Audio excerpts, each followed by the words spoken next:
by the importers does not cause too much of an inflation, and he's been able to use this money for other budgetary purposes, as well as giving relief to certain sectors and certain segments of the society.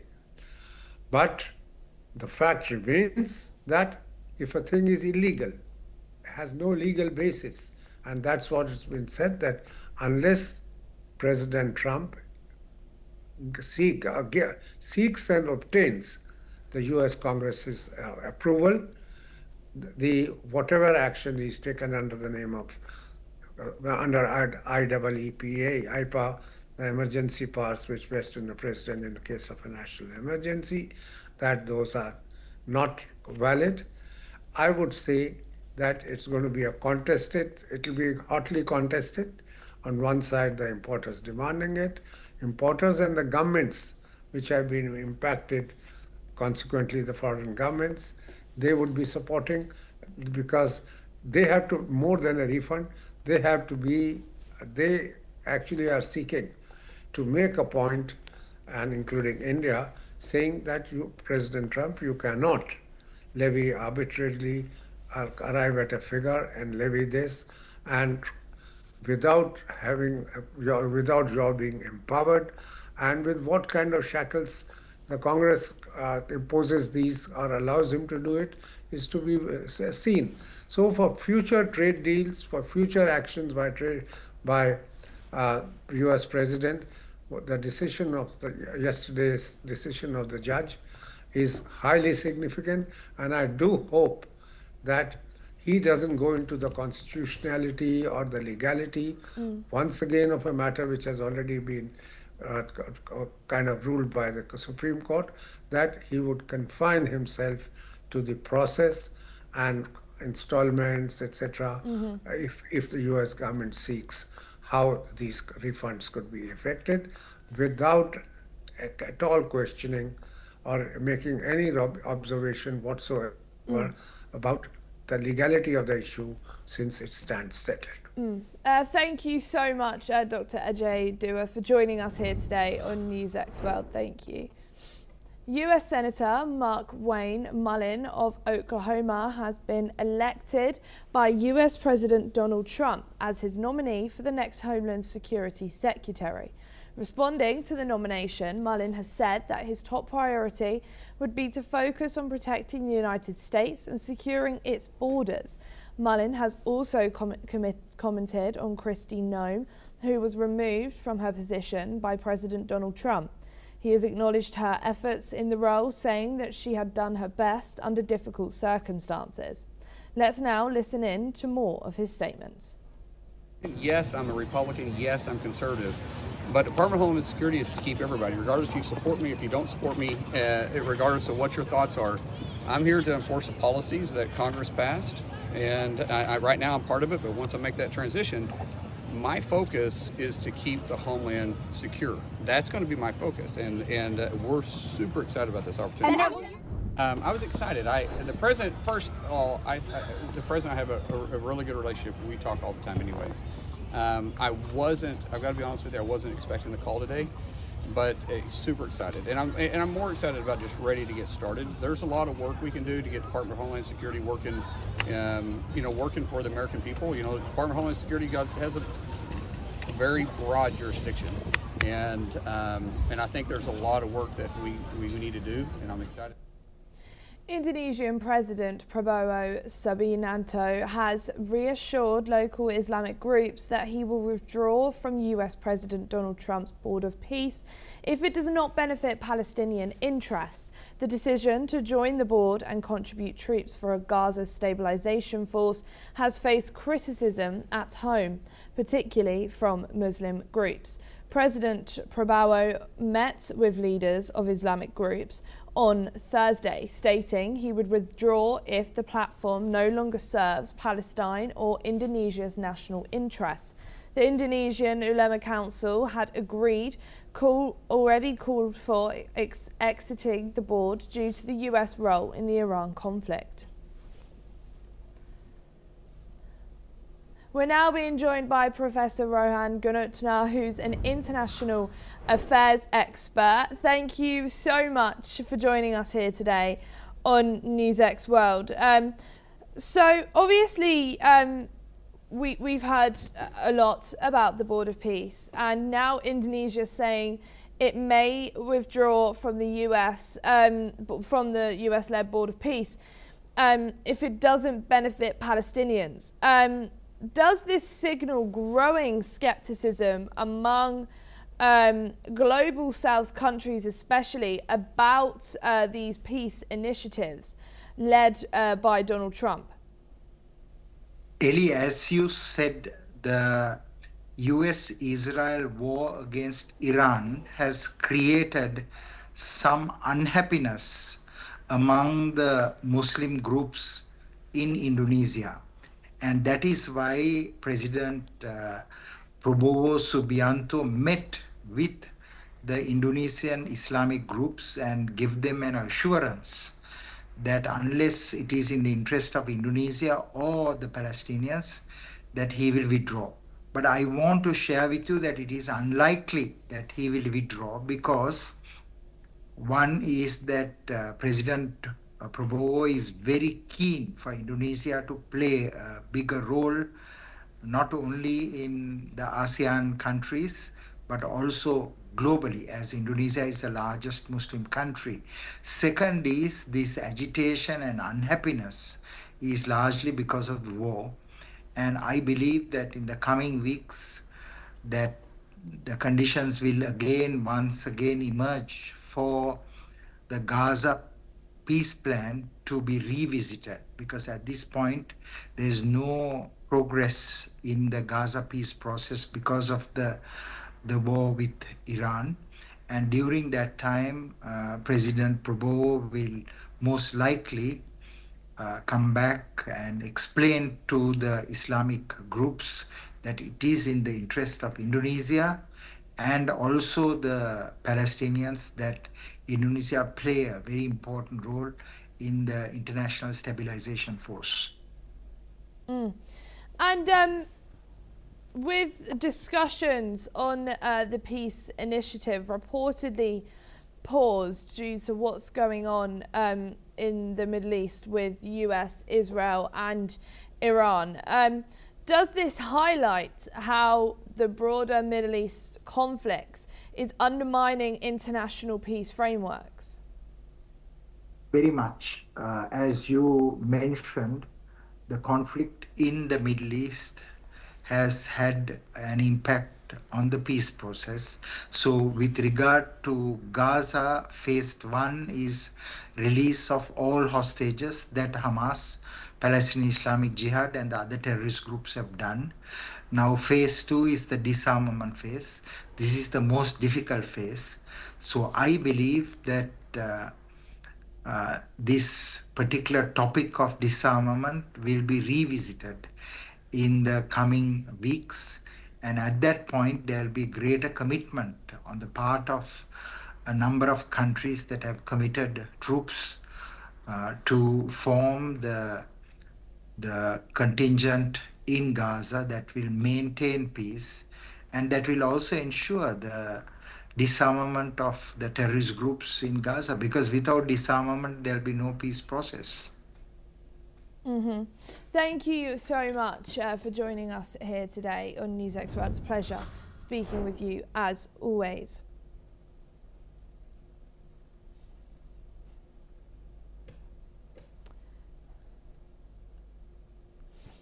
The European Union Foreign Policy Chief, KJ Kallas, and her Swiss counterparts, Ignacio Cassis, have signed a joint declaration that sees the EU and Switzerland have agreed to strengthen their cooperation on foreign policy, security and defence. Switzerland's Foreign Minister Ignacio Cassis has said that with the conflict in the Middle East, stable relations with EU-Switzerland are the closest partner, and European Union are strategically important for Switzerland. Let's listen in to what they had to say. The recent military escalation between the United States, Israel and Iran shows one thing very clearly. Today, no regional conflict stays regional. Tensions in the Middle East affect Europe directly, our security, our energy supply, our trade routes, and our economic stability. In this context, stable relations with our closest partner, the European Union, are strategically important for Switzerland. We also signed a framework participation agreement that will make it easier for Switzerland to take part in EU civilian and military peace missions. Fair to say that in 1 week we delivered more progress in our partnership that we have seen over many years. EU and Switzerland are long-standing partners. Your contributions to EU operations in the Western Balkans and Africa are immensely important. And those who want to harm our democracies are not standing still. Neutrality is no obstacle to closer cooperation. That is also why the Swiss Parliament decision to ease arms export rules is a step in the right direction. This will support both Swiss industry and European security, and for EU it is important that Swiss exports can also reach all member states. Clashes across Sudan's southern Kordofan region killed at least 51 people, as the army has said that it has recaptured the city of Bara on the road to Khartoum. Kordofan is currently the fiercest battlefield in the war raging between army and the Parliamentary Rapid Support Forces since April 2023. According to reports, the South Kordofan city of Dilling was rocked throughout the day on Thursday by artillery fire and drone strikes. The Sudanese authorities have reported that 28 people killed and 60 injured, including children and women. Vietnam's police-owned telecom operator Mobifone is in talks with the Chinese tech firms over new contracts to build parts of its 5G network, despite US warning of security risks following earlier deals. According to reports, the talks precede a planned visit to China by Vietnam's top leader to Lam in coming weeks. Any deal by Mobifone would follow market leaders Vitel and VMPT, which signed 5G supply contracts last year with ZTE and Huawei, in a notable shift from years of caution towards Chinese 5G technology amid warning bilateral ties. That's all we have time for this hour. Keep watching NewsX World for more news updates from around the world.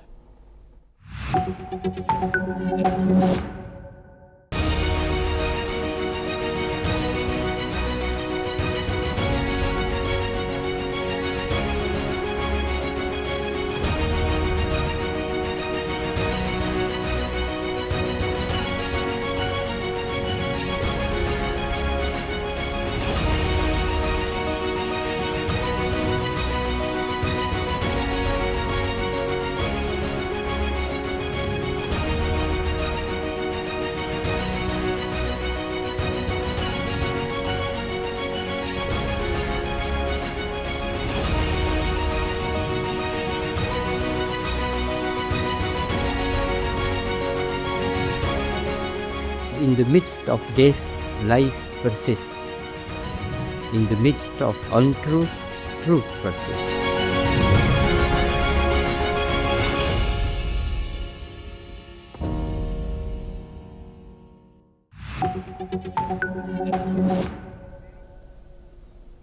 Hello and welcome. I'm Rashan Gidwani and you're watching the World Report on NewsX World. Let's take a look at some of the headlines for this hour. For the first time, the IDF has ordered all residents to flee Beirut's southern suburbs as airstrikes intensify. This marks a massive escalation in the Lebanon front, with the military preparing for a full clearance operation. President Trump has replaced Kristi Noem with Senator Mark Wayne Mullen as Secretary of Homeland Security. Noam will transition to a new role as Special Envoy for the Shield of the Americas Security Initiative. The U.S. Treasury has granted India a 30-day emergency window to purchase stranded Russian oil cargoes. This temporary move aims to stabilize global energy markets as Middle East supplies remain largely paralyzed. Over 200 crew members were rescued from the Aaron's Busher after it became stranded near Sri Lankan waters. This follows the high-profile sinking of another Iranian frigate by a U.S. submarine earlier this week. Beijing has set its GDP target at 4.5% to 5.0%, its lowest in years. During the National People's Congress, leaders cited the total collapse of energy supply chains as a primary risk to the domestic economy. President Trump has declared he must be personally involved in selecting Iran's next supreme leader to ensure a settlement is reached. He rejected the late Ayatollah Khamenei's son, Mojtaba, as a lightweight, comparing the situation to his recent intervention in Venezuela. The escalating conflict has paralyzed the Strait of Hormuz, a critical artery for one-third of the global fertilizer trade, just as the spring planting season begins. With major production hubs in Qatar and the UAE facing drone strikes and soaring insurance costs, prices for urea have jumped by over $80 per ton, threatening a massive spike in global food inflation. Beijing has launched urgent high-level talks with Tehran to secure safe passage for tankers carrying crude oil and Qatari liquefied natural gas through the blocked waterway. As China relies on the strait for 45% of its oil, reports indicate Iran may allow only Chinese-flagged vessels to transit while maintaining a total blockade against Western-aligned nations.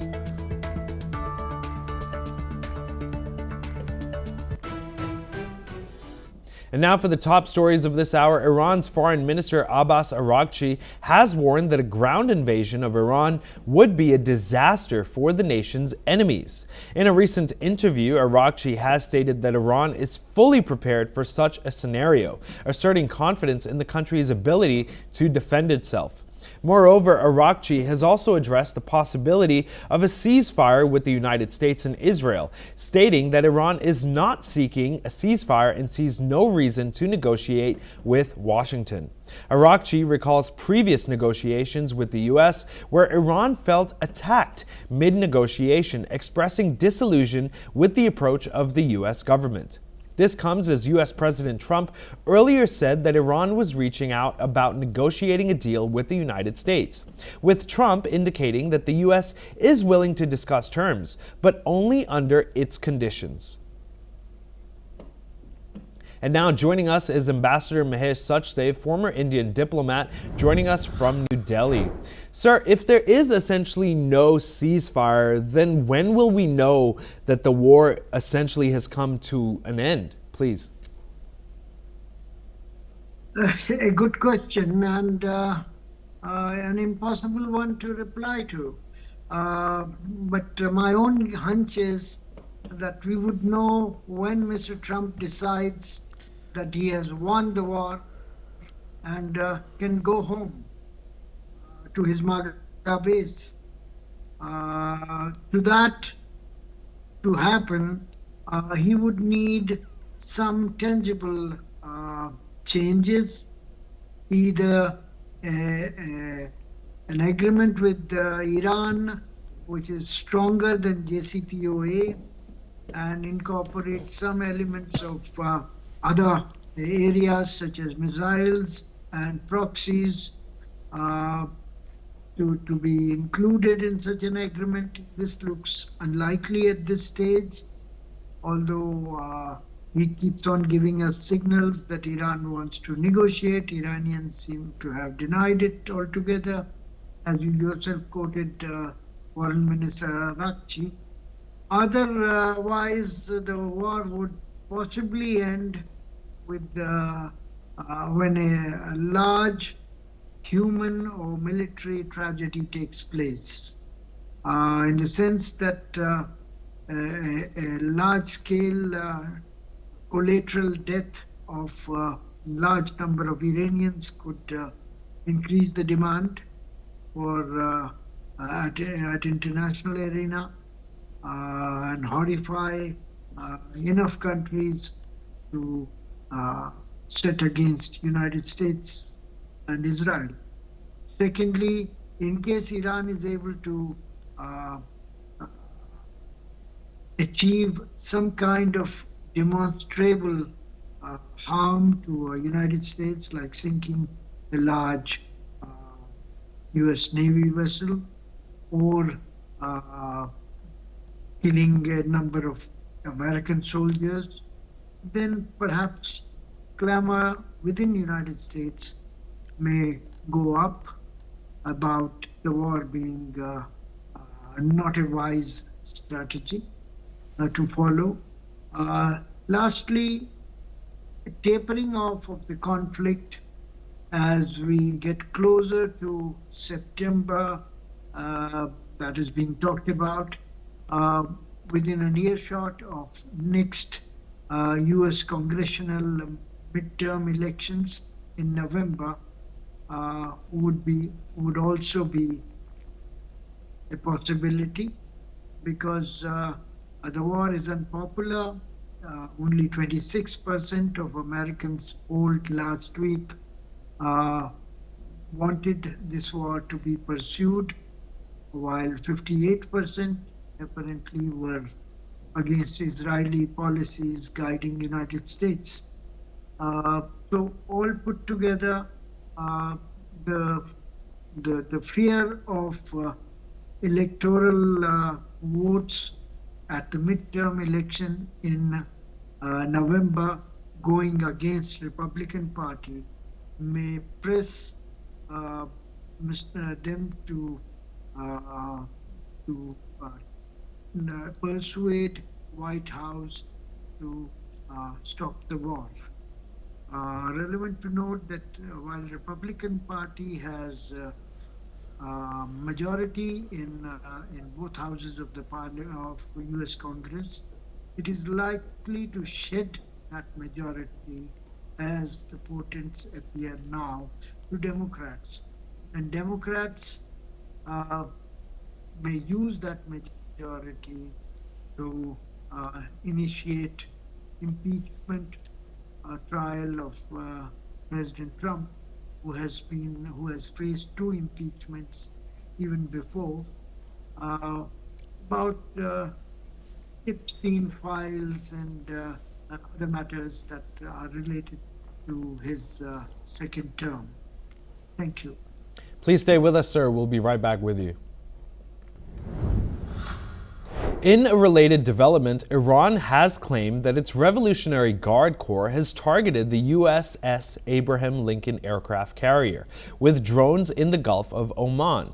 According to Iran state TV, the strike led to the marine carrier and its escorting destroyers fleeing the region, with the vessels now more than 1,000 kilometers away.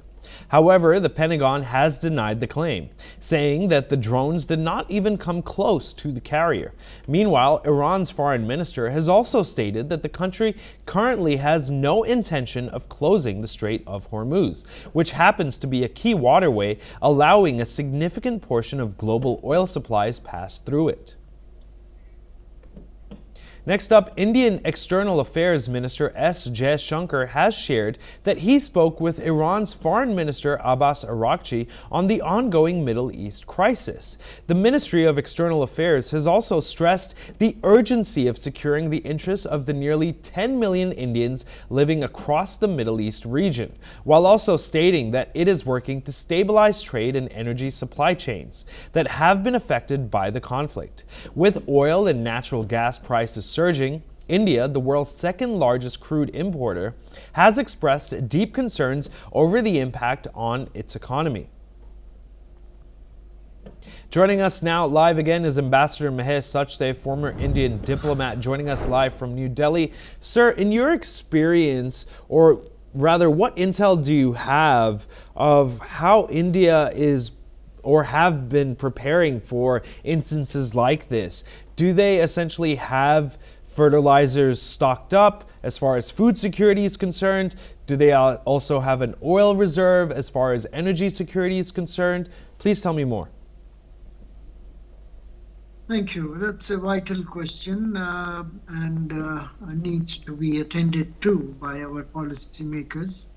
As far as hydrocarbons are concerned, the news is pretty reassuring. Firstly, we do have up to 2 months of strategic petroleum reserves at the current rate of the denial of Strait of Hormuz based oil. As far as gas is concerned, we are half self-reliant and other half being imported. 90% of it came from Qatar, which is denied to us through Strait of Hormuz. So for that, India is in touch with countries as far as Australia and Canada to get additional LNG supplies. It may take a bit of time to negotiate and to get the consignments, due to which the Petronet and GAIL have alerted their end users. Fertilizer-wise, India has a fairly high degree of self-reliance in nitrogenous fertilizers, although naphtha, that feedstocks that feeds into this type of fertilizers, is majorly imported from the same area as the Gulf. Potassium-based fertilizers are imported from Jordan and Morocco, and those are not really affected by Strait of Hormuz related issues. But if Bab el-Mandeb gets affected by Houthis, then we would have a bit more logistical difficulties in getting those consignments. Here, the Rabi season is nearly over. No fertilizer is apparently needed. And the Kharif season is to start only when the rains set in. So the requirement of fertilizers is going to be a bit deferred for another 4 or 5 months. But this contingency of Strait of Hormuz being closed would raise the fertilizer prices and make us more dependent on import of fertilizers from Russia and Ukraine, which remains a possibility. Thank you. Please stay with us, sir. We'll be right back with you. Next up, Sri Lanka has taken control of an Iranian naval vessel off its coast, just the day after the U.S. sank an Iranian warship in the same waters. The Bushehr requested to dock in Sri Lanka after experiencing engine malfunctions. After hours of discussions, the country allowed the ship to dock at a northeastern port. Sri Lanka maintained its neutrality, stating that it would not take sides in the U.S.-Israeli military campaign against Iran. President Anura Kumara Dissanayake said the country would always protect human lives. Listen in. යනුව තමයි ඉරානයේ මේ නෞකාවන් දෙකක් පිළිබඳ ප්‍රශ්න මතුවී තිබෙන්නේ. එහිදීත් අපි අනුගමනය කරමින් තිබෙන්නේ මධ්‍යස්ථභාවය. හැබැයි ඒ වගේම අපි ජාතියක් ලෙස රාජ්‍යයක් ලෙස කිසිසේත්ම මධ්‍යස්ථභාවය ආරක්ෂා කරන ගමන් මානුෂවාදය මනුස්සත්වය අපි අංකයකට තියෙනවා. එනිසා අපි කිසිසේත්ම පැකිලෙන්නේ නැහැ. මනුස්සත්වය ආරක්ෂා කර ගැනීම සඳහා මිනිස් ජීවිත ආරක්ෂා කර ගැනීම සඳහා ගත යුතු ක්‍රියාමාර්ග තිබෙනවා නම් ඒ ක්‍රියාමාර්ග ගැනීමට අපි කිසිසේත්ම පැකිලීමක් දක්වන්නේ නැහැ. කිසිදු පුරවැසියෙක් මෙවැනි අනවරත යුද්ධයක මේ ආයුතු කියලා අපි විශ්වාස කරන්නේ නැහැ. අපි රාජ්‍යයක් හැටියට අපේ ප්‍රවේශය බවට පත් වෙන්නේ සෑම පුරවැසියන්ගේ ජීවිතය තමන්ගේ ජීවිතය හා සමාන කරමින් සැලකීම තමයි අපේ අපේක්ෂාව. ඒ අනුව තමයි අපි මේ තීරණ අරගෙන කටයුතු කරමින් තිබෙන්නේ. And now joining us live again is Ambassador Mahesh Sachdev, former Indian diplomat. He's joining us live from New Delhi.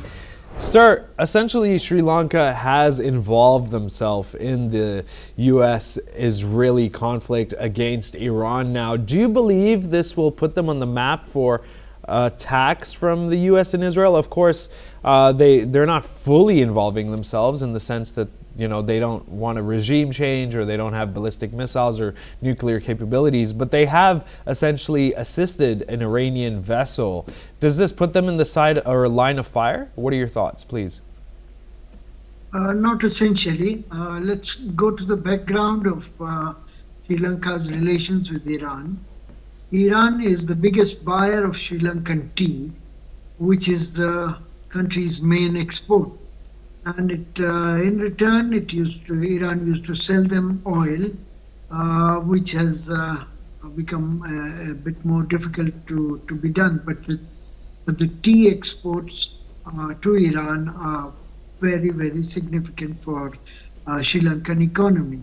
Having said that, the first instance of a sinking of an Iranian ship, Iris Dina, by the U.S. submarine in the exclusive economic zone, but not in the territorial water of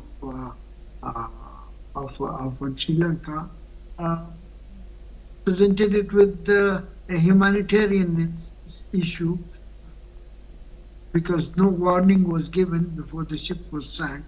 A lot of sailors were adrift and a lot of them had died. So willy-nilly being in the proximity, Sri Lankan authorities took care of the survivors and also the dead bodies, etc. That has happened. In the meantime, the second Iranian ship was to traverse back to the Gulf and to Iranian ports, but then it feared the same kind of sinking by the Americans who preponderate in the Arabian Sea. So it has sought a bit of safe harbor facilities in Sri Lanka, which has been provided against a long winding explanation by the president saying that Sri Lanka does not wish to involve itself in the war, and they would stay neutral, and the ship would be kept in safe custody. So that is all that there is to it. The way war winds up would determine what happens to the ship and the sailors. In case Americans are able to ensure their own regime in Tehran, then obviously the ship and its sailors would have to go back to the new government. Otherwise, the United States may demand that the ship be kept in Sri Lanka, or like many in the Latin American country, Venezuela, the ship is forfeited by Americans for belonging to an enemy country. And Sri Lanka would have to take a call at that time. Thank you. Thank you, sir. Have a great day. Now, moving on, according to reports, the death toll from Israeli airstrikes on Lebanon has risen to 123. The latest round of attacks targeted the southern suburbs of Beirut, causing further destruction. Lebanese state media reported that the strikes came after Israel issued an evacuation warning to residents of the area.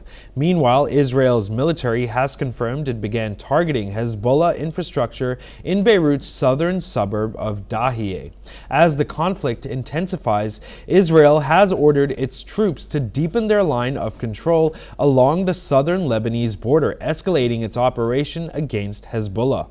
The military operation follows Hezbollah's response to the killing of Iran's supreme leader, which pulled Lebanon into the ongoing regional conflict. Let's listen to what this comment is. חיזבאללה ביצע טעות אסטרטגית, ובניגוד לאינטרסים של אזרחי לבנון, בחר להצטרף למערכה. הוא משלם על כך מחיר כבד. אנחנו תוקפים בעוצמה, בחזית ובעומק לבנון. פקדתי על כוחות צה"ל לנוע קדימה ולהעמיק את קו השליטה בגבול, תוך התמקמות בנקודות מפתח בדרום לבנון. And now joining us is Shruti Dasgupta, International Affairs Analyst, joining us live from New Delhi. Ma'am, what do you believe Lebanon needs to secure as far as a deal or their interests to essentially back out of this these further attacks against Israel, and then of course to essentially not be in the line of sight or fire with regards to Israel and their retaliatory attacks? Do you believe they have such interests, or are they only the entire kind of guidance of Iran, and will they not back down until, of course, Iran doesn't back down or the war ends completely? Greetings to you, Roshan. What I understand is Lebanon's problem with Israel is not just beginning or ending with this Iran war. They've been at it even before the Hamas October 7th attack. Basically because the existence of Hezbollah, they've had wars. Israel and Lebanon have had wars where Israel has gone in and captured. So it's not, the enmity is not new. The ideology of Hezbollah has always been a problem for Israel. And although Hezbollah is armed as a non-state actor of Iran, Lebanon as a nation has tried in the recent past to ask Hezbollah to de-arm, disengage, to have nothing to do with Israel or the Palestinian cause. They've been unsuccessful. In fact, the Lebanese parliament has also tried to ask them to surrender arms, and the pro-Hezbollah faction have walked out of it. So Lebanon, via government, has tried to walk out of its conflict with Israel and has found itself unable to do so because Hezbollah and its ideology is deeply entrenched in at least part of the nation and its people. So now when Israel sends out a warning that vacate because we will be taking down this infrastructure, why is it doing so? It's doing so not because it's attacking Iran, it's because Hezbollah has decided to take up the mantle of revenge for Iran and is trying to attack Iran or Iranian soil.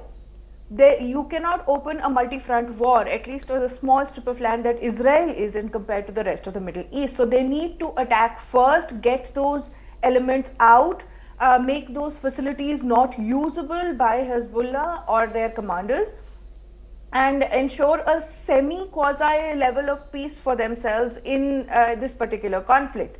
Lebanon has been repeatedly asking Hezbollah to bow out. They haven't been successful. What has happened now is that Macron released a statement recently in the last few hours, and he has said that they will try and work with Lebanese government and see how they can be disengaged. The people of Lebanon can be disengaged because from what UN reports, about 38,000 people have had to flee from that region, specifically towards Syria, to find some sort of refuge away from the bombs that are incoming from Israel. Local people of Lebanon do not want to be caught in the crossfire, but they have no choice when Hezbollah takes up the mantle of revenge. And Israel decides that it will eliminate every single one of Iran's non-state actors while acting on IRGC and Iran itself. So it's a conflict that has deeper conversations happening. Unfortunately, Lebanon is caught right in the middle of it. Please stay with us, ma'am. We'll be right back with you. Next up, rapper turned politician Balendra Shah's party has gained leads in early counting in Nepal's general election, far outpacing his other rivals, including the country's former prime minister, who was forced to resign after a historic youth-led uprising last year. Shah, former mayor of the capital city of Kathmandu, has dominated the race to become Nepal's PM during the campaign, gaining popularity across the country.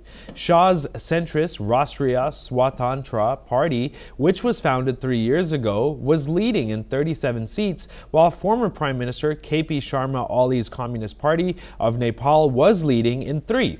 Early counting trends from the election mission.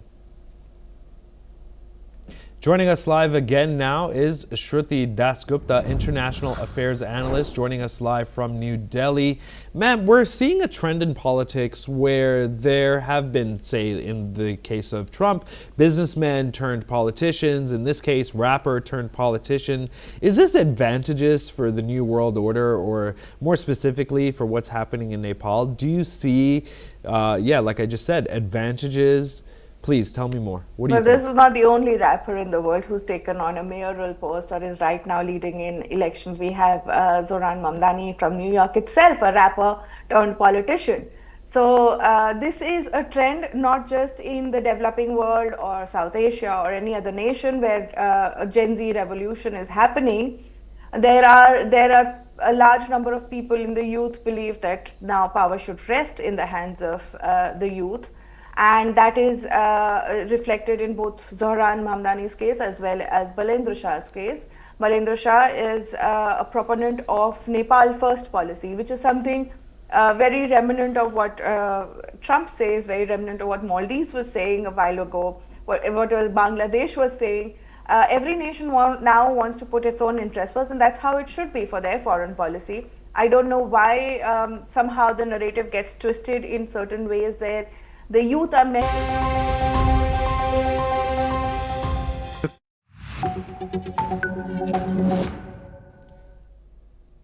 Hello and welcome. I'm Ellie Richardson and you are watching The World Report on NewsX World. Let's take a look at some of the top headlines of this hour. Heavy attacks were reported in Tehran after Israel said it was hitting regime infrastructure in a new phase of the war it launched with the United States against Iran. President Donald Trump said it would be a waste of time currently to consider sending US ground troops into Iran, dismissing Foreign Minister Abbas Araghchi's earlier remark that Iran was ready for a US or Israeli ground invasion, and it was a wasted comment. Lebanese militant group Hezbollah claimed responsibility for a wave of strikes targeting Israeli forces in retaliation for Israeli strikes on Lebanon for the day before. The Iran-backed group said in 3 separate statements on Telegram that its fighters had launched rockets and artillery shells at border positions. There were no reports of casualties. 3 Australian military personnel were on board an American submarine that sank an Iranian Navy ship off Sri Lanka this week. Prime Minister Anthony Albanese has said the personnel were on the submarine as part of training arrangements under AUKUS, a multi-decade defence pact with Britain and the United States.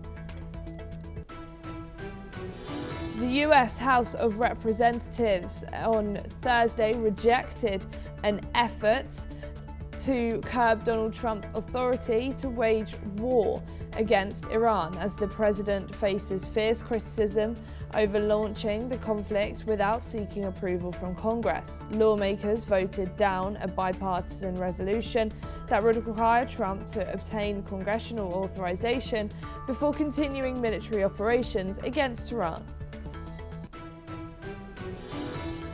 Amid rising tensions in West Asia and disruptions to global energy supplies, the United States has granted India a temporary 30-day waiver allowing it to purchase Russian oil, a move aimed at stabilizing global energy markets during the ongoing Iran conflict. Hong Kong pro-democracy media mogul Jimmy Lai will not appeal his national security conviction that saw him sentenced to 20 years behind bars last month, his legal team said without providing a reason. The 78-year-old founder of the now defunct Apple Daily newspaper was found guilty in February of charges of foreign collusion. Venezuela and the United States are restoring diplomatic ties. The two countries have announced in a new sign of thawing relations after Washington ousted former President Nicolas Maduro. The announcement came as U.S. Interior Secretary Doug Burgum wrapped up a two-day trip to Venezuela, part of U.S. President Donald Trump's push for greater access to the country's mineral wealth.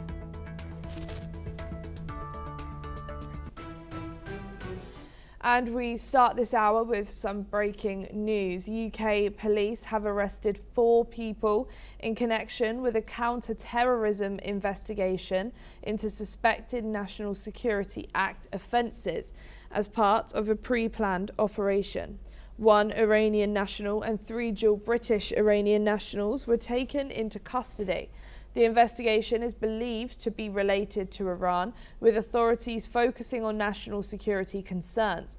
No further details have been released yet regarding the individuals or the specific nature of the investigation. And now for your top stories this hour. The US House of Representatives rejected an effort to halt US President Donald Trump's air campaign against Iran. The vote, which took place on 5th of March, turned out 219 to 212, backing President's recent operations in Iran, with Trump's Republican Party holding a narrow majority in the House. The vote means that any future military action by Trump against Iran will not require congressional authorization. Meanwhile, in a related development, US Undersecretary of Defense Elbridge Colby has faced bipartisan criticism during a House Armed Service Committee hearing. Lawmakers have questioned Colby about the Trump administration's military strategy, including the latest operation, Epic Fury, against Iran. Colby has defended the operation, which he said is aimed to degrade Iran's missile and military capabilities, but offered little evidence on the operation's progress. Moreover, lawmakers have also raised concerns about the administration's readiness for simultaneous conflicts, accusing the White House of prioritizing private sector briefings over congressional oversight.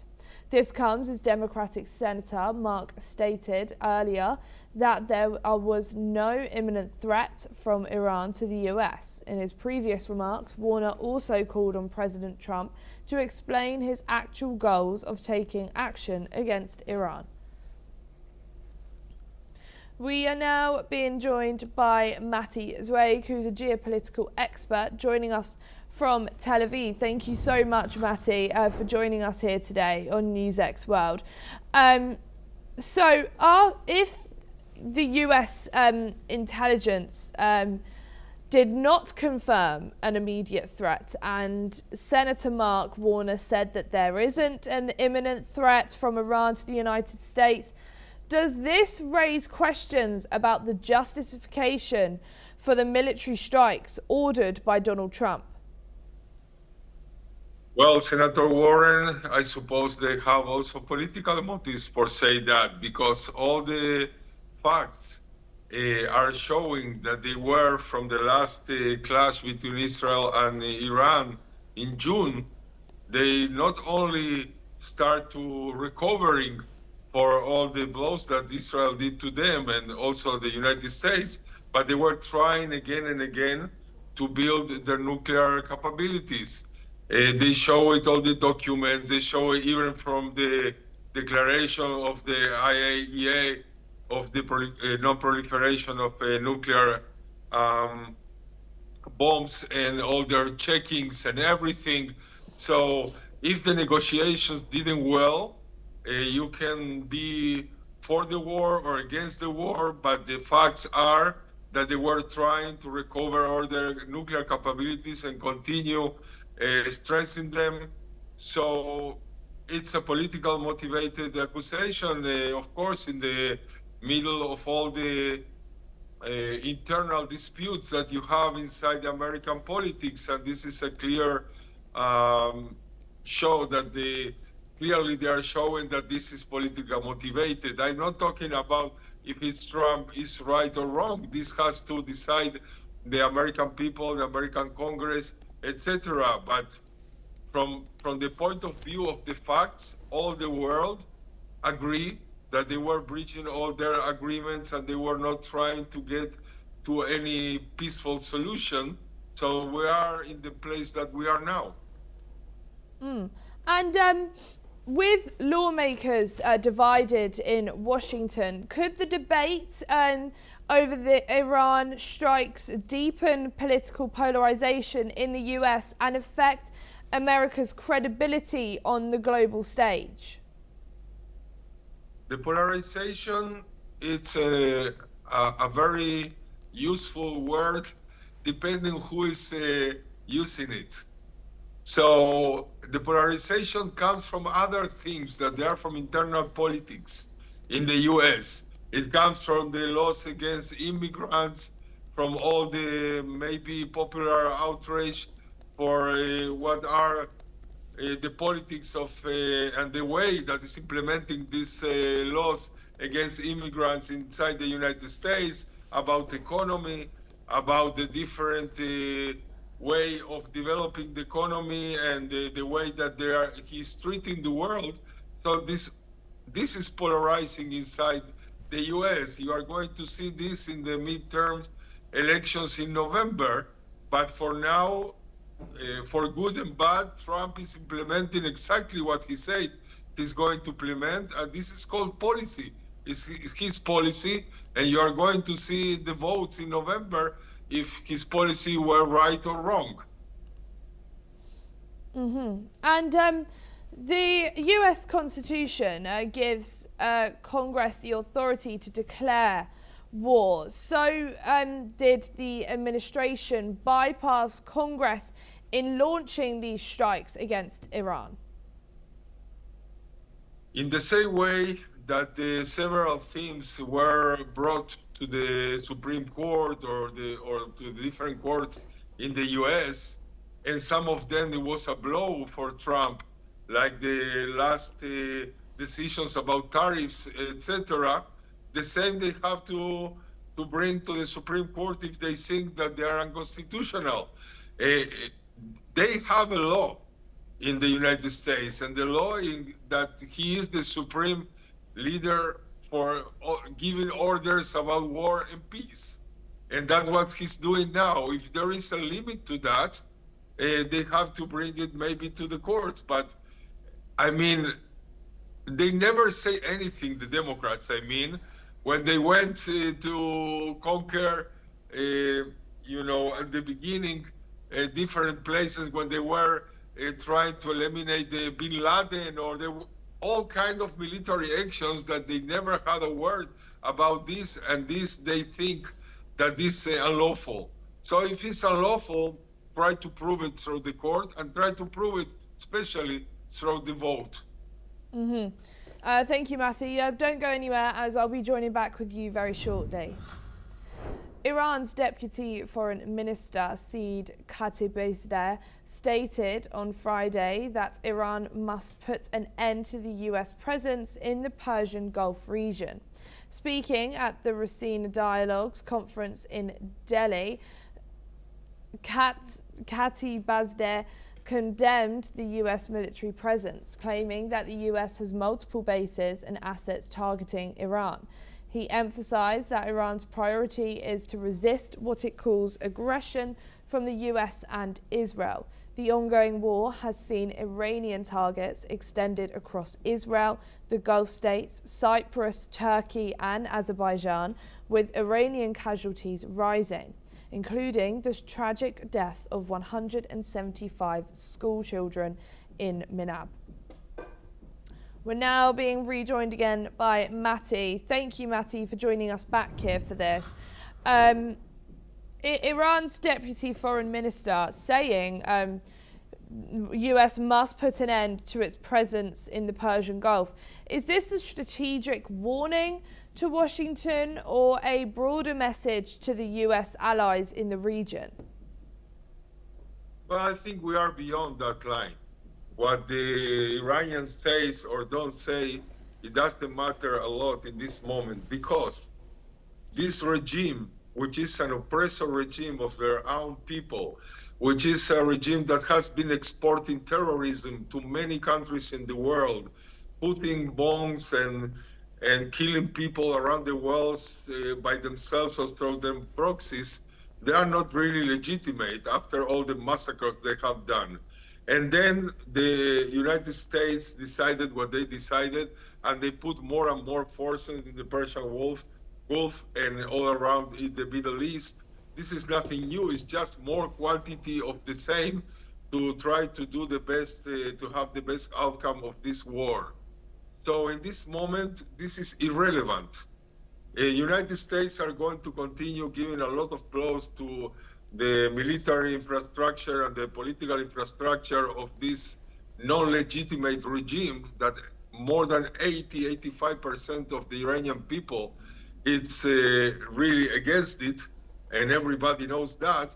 So it cannot be that all the world is outraged by breaching international law only when it comes to United States trying to do this regime change. Of course, United States is not going to do a regime change. The people of Iran, they have to do it. And they are doing this for something that I said in previous interviews, that they are going to come from regions. It's going to come from local people oppressed by this regime, like the Kurds, maybe the Baluchis, maybe the Azeris and others. So one declaration of Iran in this moment doesn't change the picture of what is happening. Iran also decided on a strategy of war, and it was to shoot to everybody, and not only to American bases in the area, but also to civilians, also to hotels, also to resorts, to hospitals, everything. And of course, if these girls that you say that they were killed in Iran, they have also to prove this, because until now, nobody knows about it. Only the Iranians and their accomplices in all the Western world are talking about something that they cannot even show. So let's, unmask the masks and say what is going on. There is a current war that serves the United States, they serve Israel, and it's also serving Europe. Even that they are not talking about that, they are hypocritical, and they are just saying that they are defending their bases in Cyprus and so on, but they want the same outcome as Israel and the United States. Thank you, Matti. Again, please don't go too far, as we'll be back with you soon. We have now some breaking news. Several blasts have been reportedly heard over Tel Aviv earlier today. The Israeli Defense Forces have informed that new missiles have been launched from Iran towards Israel, which triggered a response from the country's defensive systems. The military has also confirmed that defensive measures are in place to intercept any threat coming from Iran. We're just being joined back again by Matti. Matti, thank you for joining us back here for this breaking news. We've just heard that the Israeli Defense Forces has informed that these are new missiles from Iran, and it's triggered a response from the country's defensive system. How do you, there is just more and more strikes going, and it started with only targeting military bases and military personnel, and now these targets aren't really a thing anymore. It is just missiles dropping. How do you think that this conflict is now escalating? the conflict is not escalating from our point of view. And first of all, for us, it's not breaking news. We are running 6, 7, 8 times a day to the shelters. Now you are talking to me between the shelters that I am going every time that I have to run. I mean, and there is no escalation. From the beginning, the Iranians are trying to reach mainly civilians. They are 95% of their missiles, they target civilians and civilian areas, and not even civilian areas close to military bases, just civilian buildings trying to kill Israelis. That's all. And that's what they are doing. That's what they continue to do. Thanks God, there are 3, 4 different layers of defensive systems in Israel. So we had casualties, we have killed people, injured people. We are suffering from this very much.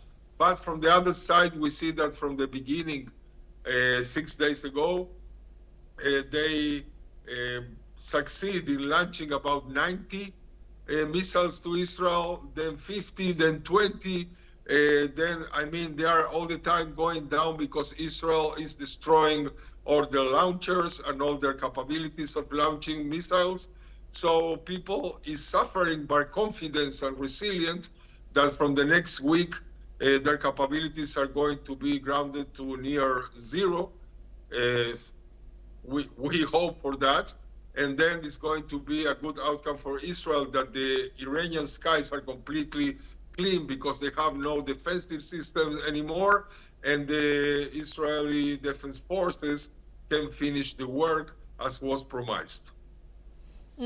Thank you, Matti, for joining us here on NewsX World. It was lovely speaking to you. Hungary has threatened to use every means to resolve a dispute over Ukraine after Russia's oil supplies to Budapest was stalled.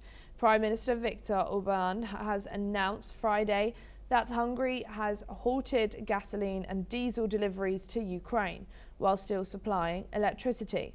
Orban also said Hungary will stop transit items import to Ukraine unless approval for oil deliveries is received.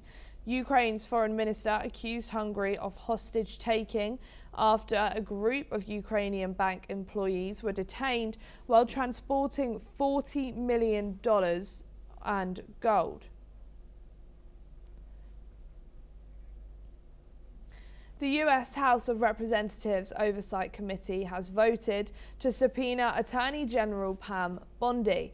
The committee is seeking her testimony on the Department of Justice's handling of records linked to the investigation into the late sex offender and paedophile Jeffrey Epstein. In a rare bipartisan move, the motion passed 24-19, with 5 Republicans joining Democrats to support the subpoena. The committee is particularly concerned about missing evidence in the Epstein case, including videos, audio, and documents alleged withheld by the DOJ. In a related development, the US Justice Department has recently released missing FBI interviews from the Epstein investigation, including documents from a woman who made accusations against President Donald Trump. These FBI records detail 4 interviews that were conducted in 2019, in which the woman claimed that Epstein introduced her to Trump in the 1980s when she was a teenager, and that he tried to force her into a sexual encounter. The White House has denied the allegations, calling them baseless and lacking credible evidence. However, the Justice Department has still admitted that these records were among documents which had incorrectly coded and had not previously released. We're now being joined by Roshan Girwani, who's a correspondent for NewsX World, joining us from the newsroom. Thank you, Roshan, for joining us here on this. As we know, there is a lot of controversy surrounding the transparency around these Epstein files, and especially from Bondi. Is there anything more you can tell us about this and how you think America and the rest of the world is going to take this? Yeah, I mean, you already set it up, right? Essentially, Jeff Epstein in this case did not just try, he essentially raped a 13-year-old. just going to take a pregnant pause there. In a follow-up interview in some of the files that were released yesterday, the woman added a host of other claims, including that Epstein had schemed to have her mother sent to prison, beaten her, arranged sexual encounters with other men, and once flew her to either New Jersey or New York. So of course Washington is going to deny this, and of course Washington is going to deny any sort of involvement with Trump in all of this. This is a huge blow to essentially Trump's reputation as a world leader and as president of the United States. So the key word to remember right now is the fact that this is a probe. Pam Bondi has been probed and subpoenaed to essentially release more files, because from what I've just shared, this information is extremely controversial, like you mentioned, and it's very bad news, for lack of a better word. It's extremely discriminatory towards Trump, and of course now Epstein is dead, but for whoever else involved in these Epstein files, it could bring down their entire life's work. Back to you, Ellie. Thank you so much, Roshan, for joining us here and for giving us that insight from the newsroom. Thank you. We have some breaking news. China's commerce minister has laid out ambitious plans for the country's trade development, stating that service trade will be a key engine for growth. He announced that the expansion of imports of agricultural products, high-quality consumer goods and advanced technological equipment.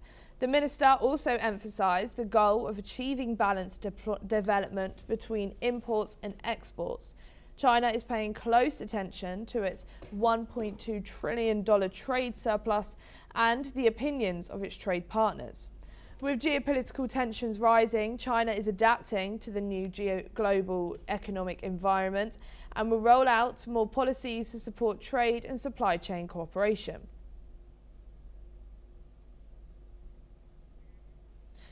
Some more breaking news for you now. The United Nations reported that 56 Afghan civilians have been killed in conflict with Pakistan since last week, including 24 children. The fighting between Pakistani and Afghan forces has intensified, and the civilian death toll for the year now stands at 69, with 141 others injured. UN Rights Chief Volker Turk called on both sides to end the conflict immediately, highlighting the devastating impact on innocent lives. He urged both the Pakistan military and Afghan security forces to prioritise humanitarian aid, as millions of Afghans rely on assistance in the region. The UN also highlighted the need for both countries to stop the violence and focus on improving conditions for those affected by the conflict. Support for New Zealand's ruling National Party has fallen to its lowest level in more than 4 years, and Prime Minister Christopher Luxon is no longer voters' preferred leader. According to reports, the monthly taxpayers' support for the Conservative Nationals dropped 2.9 points to 28.4%, the worst showing for the party since late 2021. Luxon and his coalition government, which has been in power since the 2023 election, have lost popularity over the past year due to a weakening economy and higher unemployment. The decline exposes the centre-right bloc to strong competition from the Labour Party, which has seen its polling numbers improve in recent months. Indonesia announced that it will ban social media access for children under 16. The government cited concerns over the online pornography, cyberbullying, online fraud and internet addiction. On high-risk platforms including YouTube, TikTok, Facebook and others will be deactivated starting March the 28th. In a similar move, Karnataka, a southern Indian state, has banned social media for children under 16, becoming the first state in India to do so. Chief Minister said that this measure aimed to protect children from the adverse effects of increased mobile usage. That's all we have time for. Keep watching NewsX World for more news updates from around the world.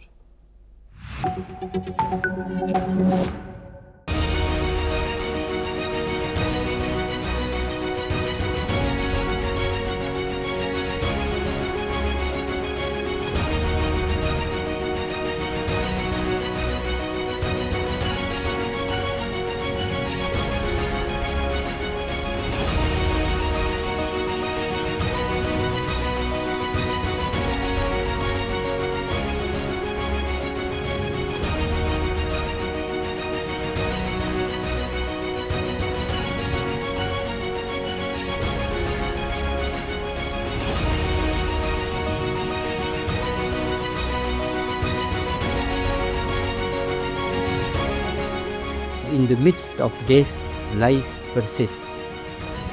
In the midst of untruth, truth persists.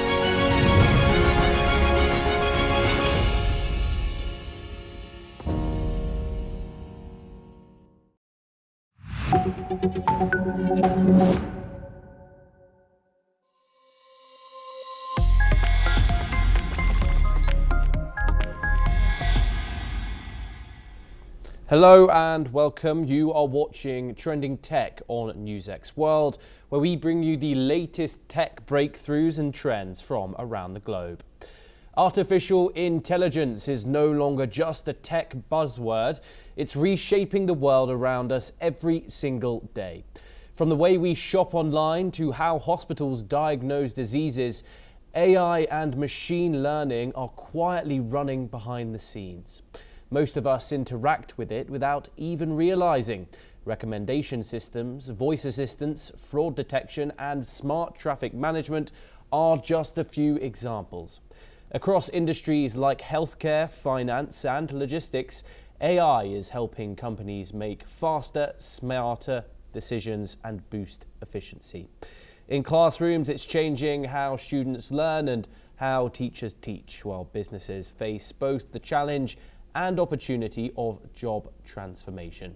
AI could redefine daily life in ways we haven't fully imagined yet. Today, we take a closer look at where AI is making the biggest impact. To discuss all this and more, joining us now is Mehdi Samayegans.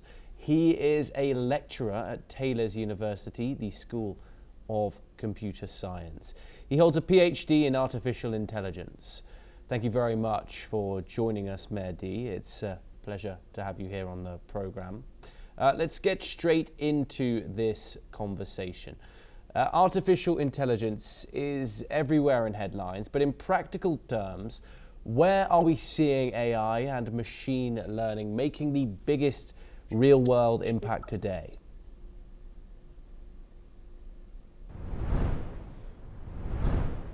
First of all,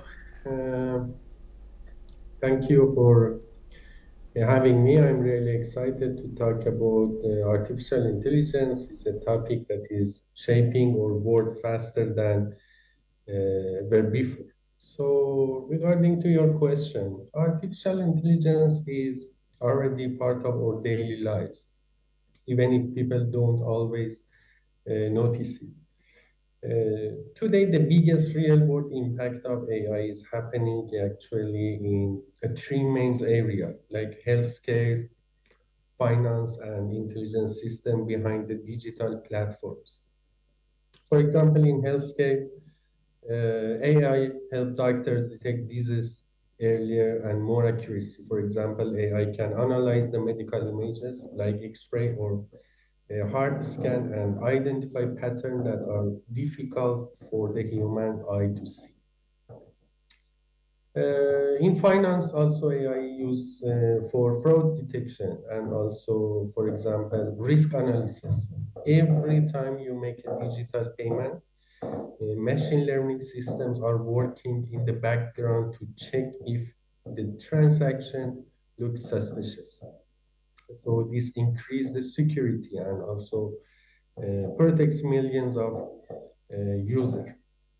And also in everyday digital platform like recommendation systems, Netflix, for example, AI decide what video you see, what products are suggested to you, and even which news appears in your feed. So these systems learn from users' behavior, actually, and continuously improve. So the real impact of AI is not just in headline, it's already quietly improving decision making, efficiency and accuracy across industry. So we are not talking about the future, we are talking about the present. Many people interact with AI daily without realizing it in 2026. From recommendation systems to voice assistants, which everyday AI applications do you think people most underestimate? I believe the most underestimated AI applications are the ones people use every single day without thinking about them. First is the recommendation systems. When you, for example, open Netflix, YouTube, or even online shopping application, the content you see is not random. AI studies your behavior, what you click, what you watch, and how long you stay, and then predicts what you might like next. Many people think it's just a simple filter, but in the reality, it is the advanced machine learning working in real time.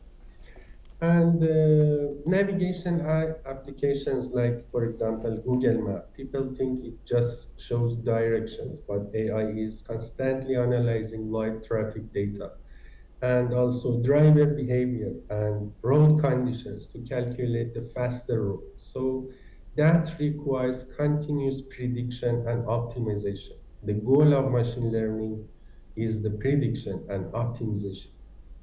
For example, spam filters in email, most people never think about them, but AI is silently protecting us every day by detecting suspicious pattern and blocking harmful message before we even see them. And finally, for example, voice assistance. When you speak to your phone, AI converts speech to text and understands your intention and generates a meaningful response within a second. So that process is very complex, but it feels simple to the user. And the most powerful AI systems are often invisible. When technology works so smoothly that people don't notice it, that is when it is truly successful. Across sectors like healthcare, finance, and logistics, how is machine learning transforming decision making and efficiency on the ground, not just in theory? Yeah, that's a very great questions because many people still think of AI so as a something theoretical or but in reality, machine learning is already transforming the decision making in real world industries. For example, let's take healthcare as an example. Hospitals now use AI to predict patients' risk, like the chance of heart attack or infection. So these systems learn from thousands of past cases and give doctors real-time support in making better and faster decisions. So it's not just theory, it's saving lives today. In finance, also machine learning helps banks detect fraud in a second. And it also supports smarter investment decision by analyzing massive amounts of market data much faster than any human team could do. And in logistic and supply chain, AI also predicts demand and tracks delivery times and even plans roads for delivery trucks to avoid traffic and reduce fuel costs. So this led to faster deliveries and lower costs, especially for global companies. What is exciting is that these AI systems are not replacing people. They are helping humans make better decisions based on more data and also better prediction. That's where the true power of AI lies, not in replacing us, but in supporting us. But to be honest, AI will take some of the jobs, but the goal is helping human make better decisions. As a lecturer in computer science, how are you seeing AI tools reshape the classroom, both in how students learn and how educators teach?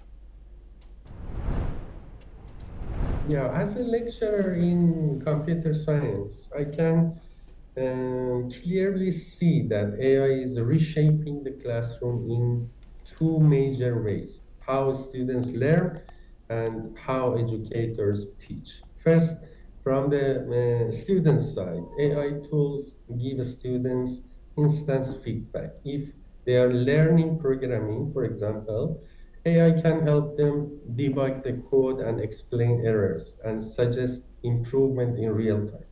So this make learning more interactive and personalized. Students no longer have to wait days for feedback. They can learn faster and correct mistakes immediately. AI also support different learning speed. So students need more examples, others want deeper challenges. And AI system can adapt to these needs, which make education more flexible. And also from the educators side, AI help us design better materials and analyze students' performance. We can quickly identify which topic students struggle and with and adjust our teaching strategy.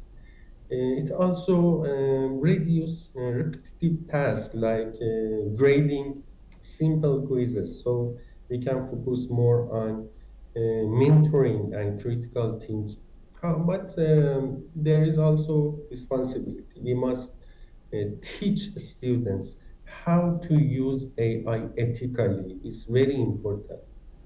Not just copy answers, but I understand the concepts. So overall, AI is not mm, replacing the teachers. It's becoming a powerful assistant in the classroom and making learning smarter, faster, and more personalized. And there's a growing debate about AI replacing jobs. From your perspective, are we seeing more job displacement or job transformation? And which industries should be preparing the fastest?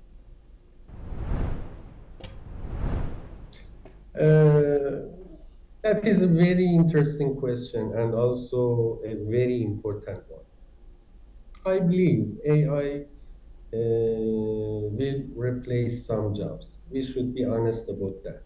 Automation has always replaced certain types of work throughout the history, and AI is very powerful form of automation. But I don't think the full story is job disappearance. I think it's mainly job transformation.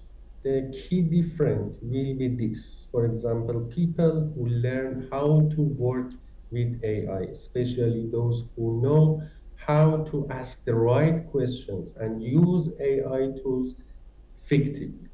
So will keep their value in the job market. So those who ignore it may struggle. For example, recently I saw a video of a truck driver in Turkey who went to sleep at night while his autonomous truck drove the entire road. And in the morning, he woke up very happy. But honestly, if I were in his position, I would not feel comfortable because if the truck can drive by itself at night, then in the future, it may not need the driver at all.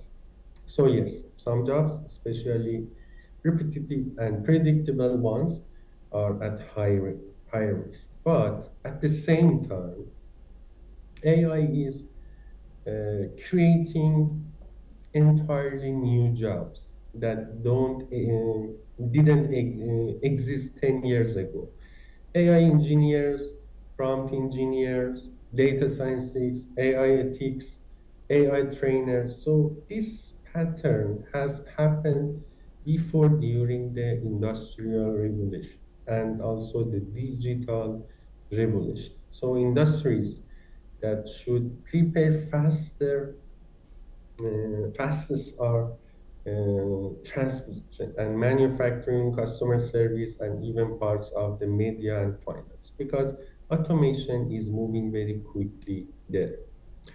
In the end, AI will not simply remove jobs. It will change the definition of many jobs. So the real competition will not between humans and AI. It will between humans who use AI and humans who don't. This is my idea. And what developments in machine learning, such as generative AI, reinforcement learning, or edge AI, do you believe will have the greatest real-world impact over the next 5 or so years? That for us is very important and strategic questions. Over the next 5 years, I believe three areas will have the greatest real-world impact, like generative AI, reinforcement learning, and edge AI, but in different ways. First, generative AI will continue to transform knowledge work. It is already helping with writing, coding, design, customer support, and content creation. In the near future, it will become more specialized in supporting doctors, lawyers, engineers, and also researchers with high-level tasks. So its the biggest impact will be in productivity and creativity. Reinforcement learning also will quietly power intelligent decision system. It is especially important in robotics, autonomous vehicles, energy optimization, and also a smart infrastructure. Reinforcement learning allows actually machines to learn by interacting with environments and improving those experience.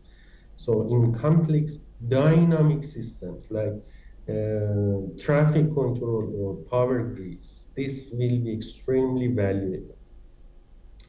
And edge AI may become one of the most transformative developments. Instead of sending all data to the cloud, AI models will run directly on device, like smartphone cameras, medical equipments, drones, something like this. So this means faster decisions and lower latency and better privacy and more reliability.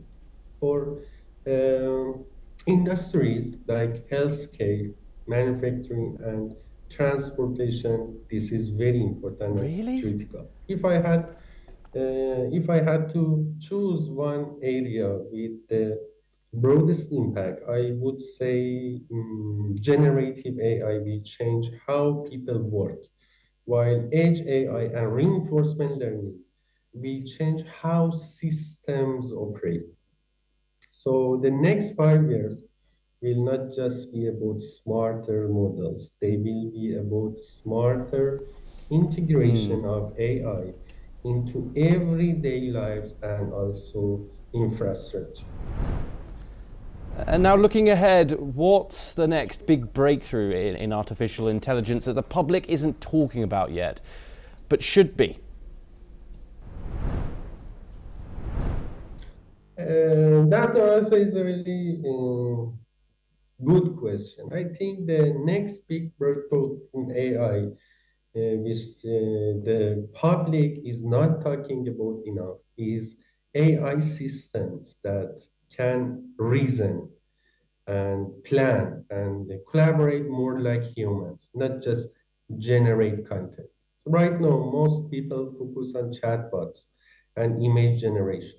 But the next stage is AI that can break down complex problems into steps and evaluate different strategies and make long-term decisions. For example, imagine AI system that can manage an entire energy grid efficiently and coordinate disaster response in real world, or assist scientific research by designing and testing hypotheses. So these systems will not just answer questions, they will think those processes. It's very important.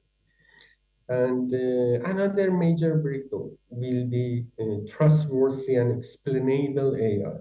As AI becomes more powerful, society will demand systems that are transparent, fair, and also accountable. So building AI that can explain why it made a decision, especially, for example, in healthcare or finance, will be critical. So the real breakthrough will not just be more powerful AI, it will be more reliable, more responsible, and more capable of structured reasoning. It's very important.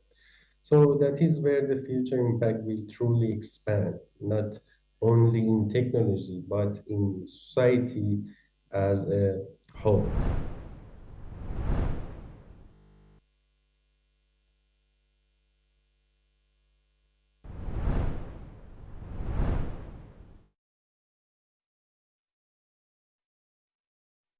Stay tuned on NewsX World.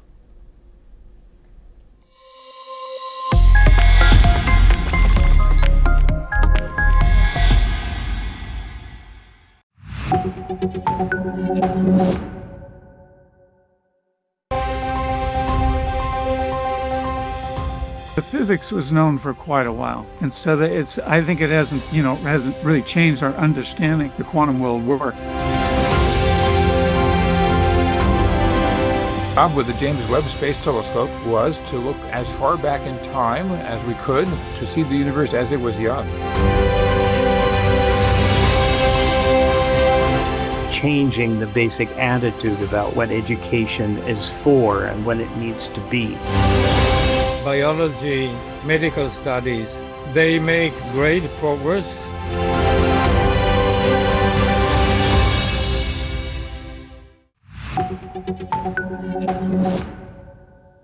Japan and South Korea raised defense concerns. Will US military assets shift its focus to Iran? China's growing influence worries Asian allies. Trump's Middle East focus strains Pacific defense. Asian allies fear weakened US deterrence.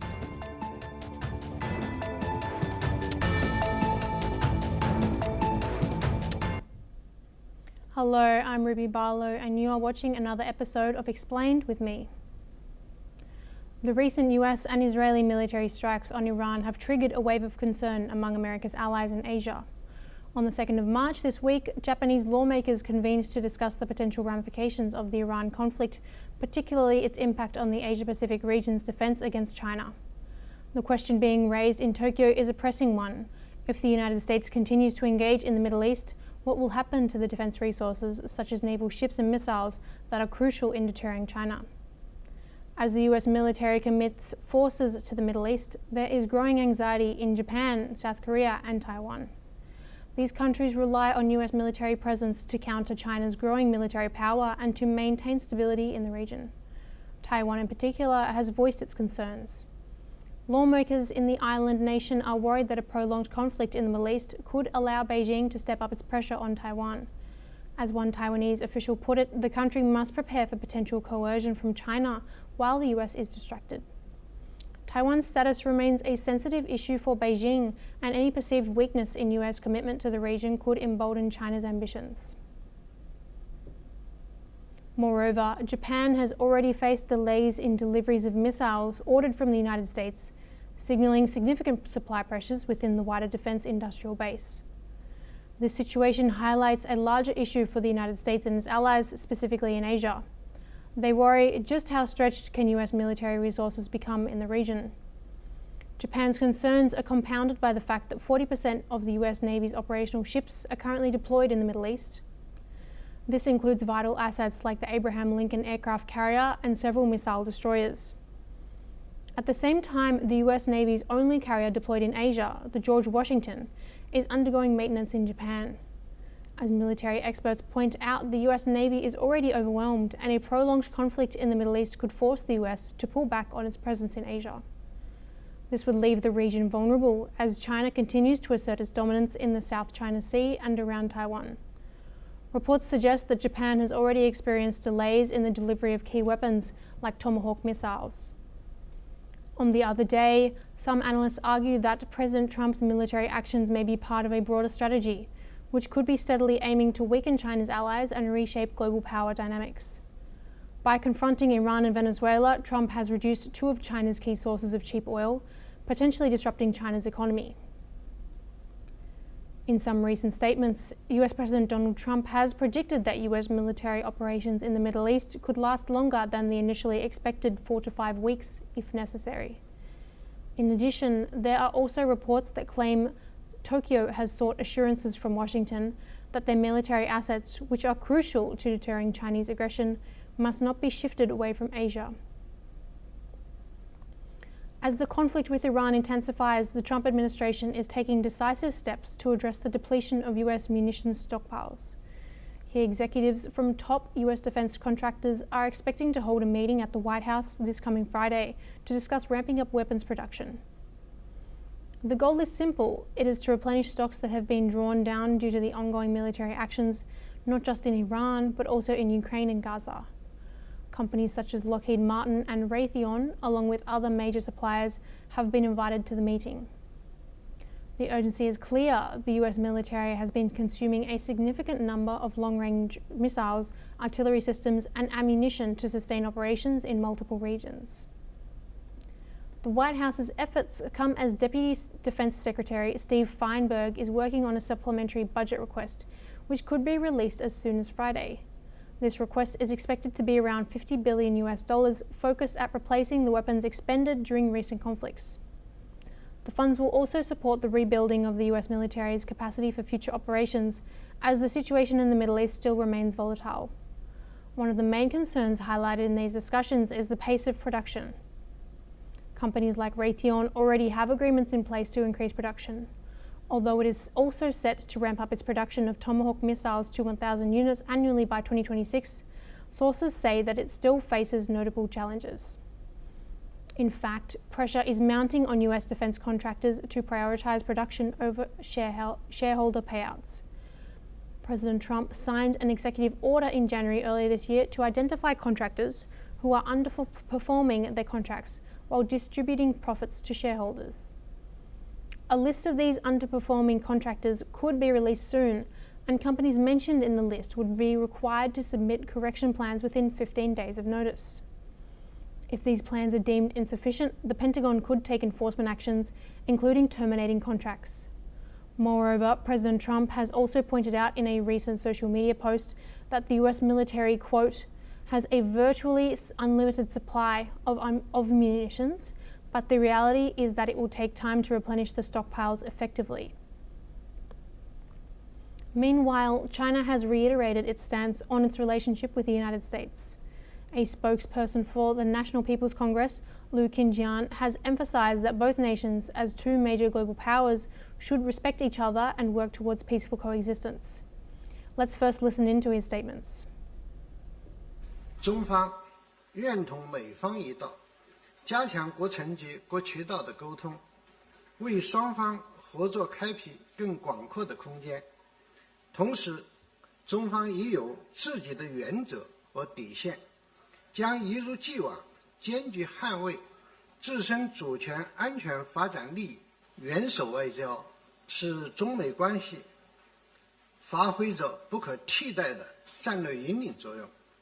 去年以来，习近平主席同特朗普总统保持经常性沟通，为中美关系具能稳健前行、校准航向注入动力，两国关系保持总体稳定向好，受到两国和国际社会普遍欢迎。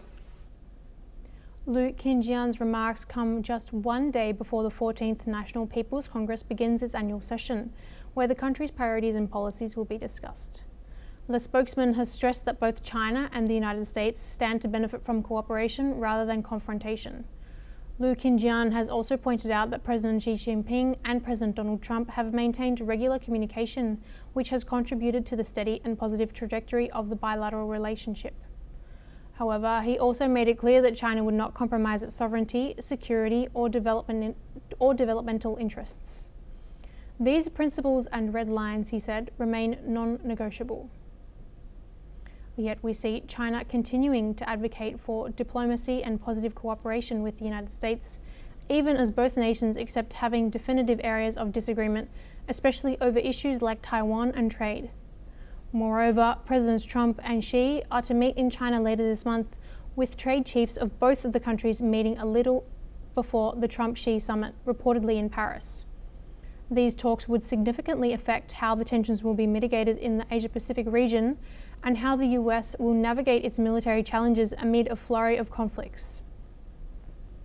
That's all that we have time for this episode of Explained. Stay tuned as we bring you more in-depth insights and stories that matter.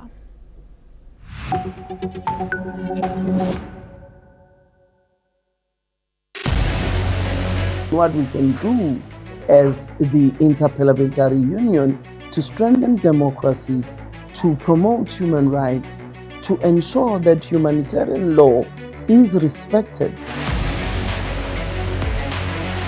UN Security Council needs a makeover, a comprehensive reform, and India deserves a position there, a role there. Prime Minister Modi during Operation Sindoor made it amply clear that war has never been India's choice. We are with the side of peace. We are neither neutral nor indifferent. We are with peace. We would have dealt with US a whole lot on trade and those kinds of things, and that's not as certain these days. So we have to go back and look at our European partners, our Asian partners.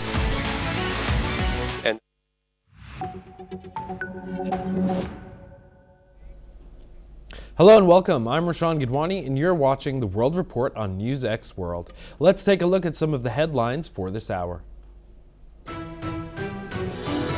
Heavy attacks were reported in Tehran after Israel said it was hitting regime infrastructure in a new phase of the war it launched with the United States against Iran. President Donald Trump said it would be a waste of time currently to consider sending U.S. ground troops into Iran, dismissing Foreign Minister Abbas Araghchi's earlier remark that Iran was ready for a U.S. or Israeli ground invasion and that it was a wasted comment.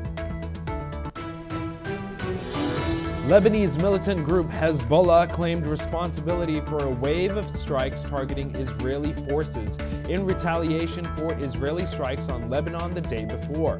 The Iran-backed group said in 3 separate statements on Telegram that its fighters had launched rockets and artillery shells at border positions. There were no reports of casualties. Amid rising tensions in West Asia and disruptions to global energy supplies, the United States has granted India a temporary 30-day waiver, allowing it to purchase Russian oil, a move aimed at stabilizing global energy markets during the ongoing Iran conflict. U.S. Immigration and Customs Enforcement detained a Colombian reporter outside a Nashville gym without providing an arrest warrant. The journalist, known for reporting critically on ICE, remains in custody as her lawyers file an emergency petition for her immediate release. Fears of an escalating conflict have prompted wealthy Asian investors to begin moving their assets out of Dubai and back to safer regional hubs like Singapore. The recent drone strikes on Emirati infrastructure have shattered the Gulf's reputation as a secure financial haven for global capital. Damascus has opened a strategic air route connecting the Mediterranean coast to Aleppo to bypass disrupted regional ground routes. Officials claim this corridor will facilitate emergency aid and stabilize logistics as the broader conflict paralyzes traditional supply lines. Border forces from Pakistan and Afghanistan have engaged in violent skirmishes near the Torkham crossing. The UN reports that over 100,000 people have been displaced as both nations exchange heavy artillery fire. Blasts have been reportedly heard over Tel Aviv after missiles were detected coming from Iran towards Israel. The Israeli Defense Forces have confirmed that these missiles had been launched from Iran, which triggered a defensive response from Israel's military systems. Meanwhile, Israel has previously carried out a series of airstrikes earlier today, targeting Hezbollah-controlled areas in Beirut and also launching a broad-scale attack on Tehran. The Israeli military has reported multiple waves of strikes that it carried out in southern Beirut, hitting command centers and weapons storage facilities linked to Iran-backed Hezbollah forces. Responding to the attacks on Hezbollah, Iran hit regions in the central of Tel Aviv, as reported by Iranian authorities in a recently shared statement. And now joining us is Peter Baum, editor of the Weekly Blitz. He's joining us live from London. Mr. Baum, do you believe that Iran will go as far as completely destroying Tel Aviv and all the religious sites in that area as well? To what extent do you believe, now that we're in the 7th day of the war, essentially, Iran will completely obliterate Israel? Please. Well, I think that would be the preferred objective of the totalitarian theocrats that currently are still in power in Iran. But I don't think militarily that they have the capabilities to do that, because they're of the way they're being targeted by both Israel and the United States, and because of their own stocks and supplies of the necessary missiles that would be able to achieve that objective are running down, and they don't have the production facilities to resupply. So although that would be their objective, they would dearly love to do that, especially being this is a religious war, let's face it, from their perspective. It's very, very doubtful whether they have the capabilities to do that. Had they have done, Roshan, I think we would have seen a much more comprehensive response to their attacks on Israel than we've already seen. It's 7 days in the war now. I think there's been one, if I'm not mistaken, one building in a town called Bet Shemesh in Israel, which resulted in the deaths of 9 people. I think one other Israeli may have been killed from falling shrapnel. Overnight there have been cluster bombs, but they don't seem to have caused any deaths, and the only buildings they've been hit, I understand, are residential buildings. So to answer your question, although the Iranian authorities, I'm sure, would love to achieve the objective of obliterating Israel from the map, as for decades they've pronounced that in various parliaments, death to Israel and death to the United States. We all know what that means. It's highly unlikely that that aim will be able to be achieved. What intel do you have on how far Iran can replenish their supply load of missiles, ballistic missiles, and artillery? Do you have any intel on that? Indeed, I do. This is very interesting. The leading up to the even the war in June, one of the military aims through intelligence within Iran was to dilute the ability of the Iranians to launch rockets, and also to disrupt their supply chains, the production supply chains, because many of the rockets, the drones, for example, are produced in Iran. Now, from what I understand, although it was absolutely impossible for the Israelis and their assets within Iran to fully achieve that objective, the Iranian rocket launchers were, let's say there were 100 of them, I think 60% were wiped out. And the continuing bombing that we've seen in the last 7 days has severely further damaged the rocket launchers, which are obviously needed to fire into Israel. Now, the supply chains the desolation of the supply chains. The manufacturing plants for the supply chains were also hit by a combination of Israel supplying intelligence to the United States, and it's clear from the trajectory, the falling trajectory of the numbers of rockets coming into Iran, that those supply chains have been hit. Now, when it comes to the Iranians hitting the Gulf states with missiles, this is interesting because they're two different kinds of missiles. There's the short-range ones and the medium and long-term ones. Now, it seems that the short-term missiles, which are being used to hit Bahrain, Oman, United Arab Emirates, they seem to be in decent supply. Although, to be fair, I don't think the Iranians expected that their Gulf state former allies had the capabilities to challenge that weaponry, and indeed they have. With the longer range missiles that are obviously hitting Israel, I think that those are decreasing as each day goes past. So it looks as if the objectives that the Israelis had of disrupting the supply chain and also the rocket launchers has seemed to be pretty successful. Sir, please stay with us. We'll be right back with you.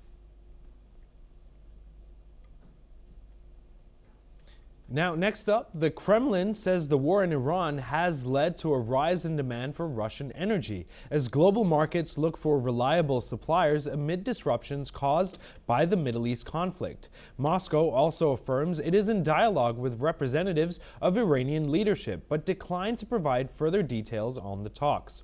Russia stresses it remains a reliable supplier of oil, gas, and LNG, and can guarantee deliveries despite global uncertainty. The Kremlin warned that if Finland hosts nuclear arms, such a move would threaten Russia's security, and Moscow would respond accordingly. Russia's statements come as energy markets remain volatile and geopolitical tensions grow worldwide. Next up, the ongoing conflict between the U.S. and Iran has taken a more intense turn, following the sinking of the Iranian frigate Iris Dana by a U.S. submarine off Sri Lanka's coast. The Iris Dana, which had just participated in India's multilateral naval exercise, was returning home in a non-combat configuration when the attack occurred. At least 87 Iranian sailors reportedly lost their lives in this incident. Iran's Deputy Foreign Minister, Saeed Khatibzadeh, who is currently in India attending the Rasina Dialogue, has condemned the U.S. attack, describing it as a severe violation of international law. Khatibzadeh has made it clear that the Iris Dana was a ceremonial vessel, which was unarmed and unloaded, and had no combat role when it was struck. He has further stressed that this attack could not go unpunished, and that the U.S. actions were not only unlawful, but also aimed at exacerbating tensions in the region. In response to questions regarding India's position on the West Asia crisis, Khatibzadeh has highlighted the importance of unity in the region, hoping that global players would support Iran's right to self-defense against external aggression. And now joining us again live is Peter Baum, editor from the Weekly Blitz. He's joining us live from London. Sir, what do you make of these comments? Essentially, yes, that vessel wasn't a combat vessel. Do you believe that the U.S. had the right to strike it down with their torpedo? What do you make of the situation, sir? If what the Iranians are saying is true, that it was not a non-combat vessel, then clearly this, by any account, would have been a breach of international law. Let's be absolutely frank about that. And from what I understand, the Americans aren't even investigating whether it was or wasn't. Now, unlike the story a few days ago of the bombing of the school in Iran, where supposedly over 100 school children were killed. That story created global attention every hour, every day for about 4 days, and still is, especially on social media. This particular story, the torpedoing of the Iranian ship, has garnered very little attention. It's a non-story as far as the global media is concerned. They've dropped it. A couple of anti-Trump media outlets are referring to it very occasionally. But I think this particular act, whether it was in breach of international law or not, is going to be weathered quite well by the Trump administration. So, as I said before, in this current conflict, we will see various media outlets concentrate specifically on certain stories and ignore others of equal or more importance.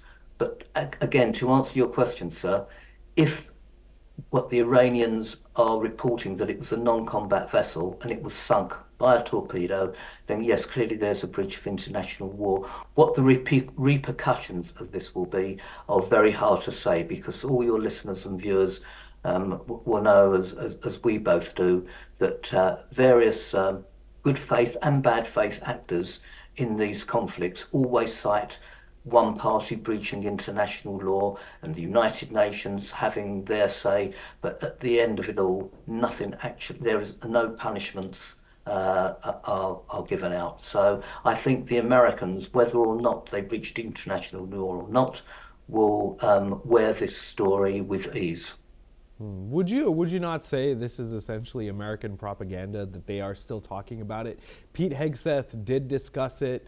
It's really interesting to me how one story gets more attention than the other. Where do you feel like news agencies should essentially place their importance on stories? Very, very, very good question. I have to say, your own news channel is exceptionally competent and professional when reporting on these news channels, more competent than some of the better known global media networks such as CNN or even the BBC, two channels that in the last couple of years have been called out for their continuous bias on the agenda that they follow. So going back again to your question, what do the news media channels do? I can assure you, if there was a situation today, God forbid, where either the Israelis or the Americans bombed a civilian apartment building, whether it was in Iran or Beirut, let's say, and there were non-combatants there, only women and children, this would attract global attention, and it will be questions asked by every news channel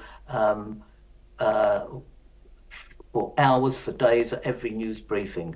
But there are other stories, such as the one we've just seen, the torpedoing of the Iranian ship, that for some reason don't attract the emotional attention of certain news media outlets. And I think for the last couple of years now, I think the general public have become fully aware of which news channels have certain agendas and back certain sides. So we know, for example, that the CNN, a global media outlet, has nothing but an anti-Trump agenda.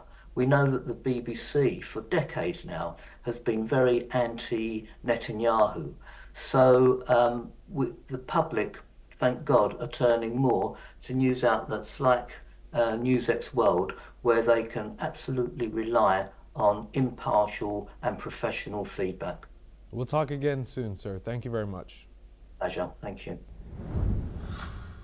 And now we have some breaking news coming in. Ukraine's foreign minister says Kyiv is preparing its next steps on the international stage, including at the European Union level, as tensions with Hungary escalate over the detention of 7 Ukrainian citizens.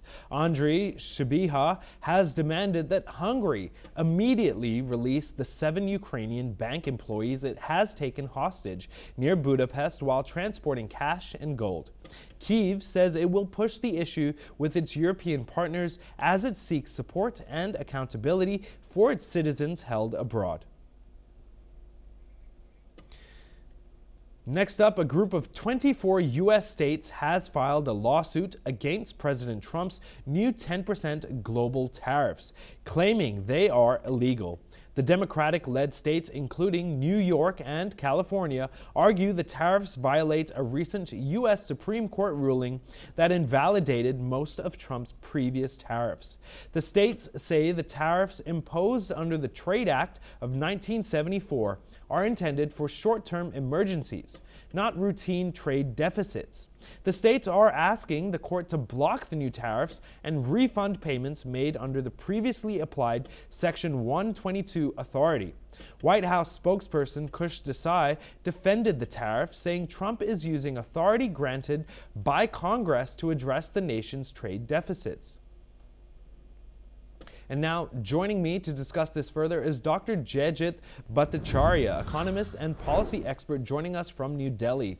The first thing that comes to my mind, sir, is essentially when will these importers in the U.S. and exporters alike around the globe essentially receive their refunds? Do you have any intel on that? I believe the number is in the billions. Yeah, it's about 250 to 300 billion dollars that we're talking about. And the interesting part to the question is that who really paid for those tariffs? At the end of the day, this was actually, a lot of it was actually paid by the US citizens, the US consumers. And a part of it was subsidized by the importers and the exporters and between them. So fundamentally, yes, the money needs to go back to whoever paid for it, which in this particular case is the importer or the exporter, or a mix of both. And then the next question comes in as to whether that money will ever get refunded to the US citizens. And the answer to that clearly is no, that will not happen because there is no regulatory basis for doing that. So whoever gets the money, the US consumers still end up losing that amount from their pockets.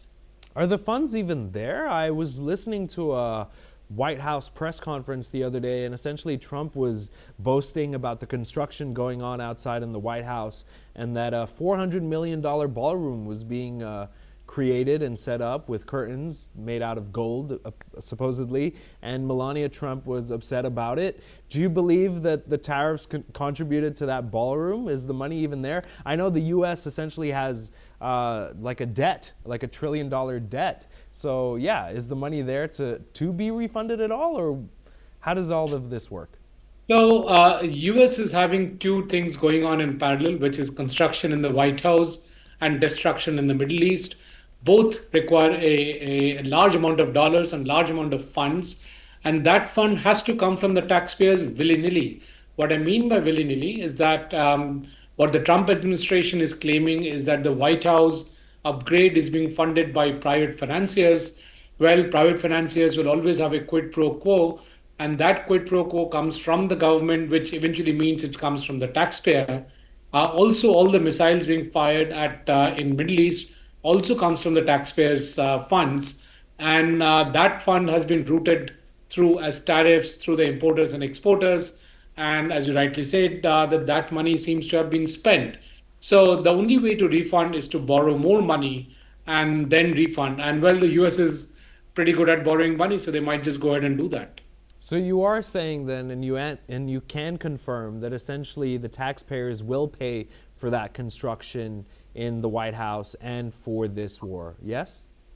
Well, the qualified answer is that willy-nilly, because, and I explained what willy-nilly would mean, is that the US administration is saying that that construction is being funded by private pockets.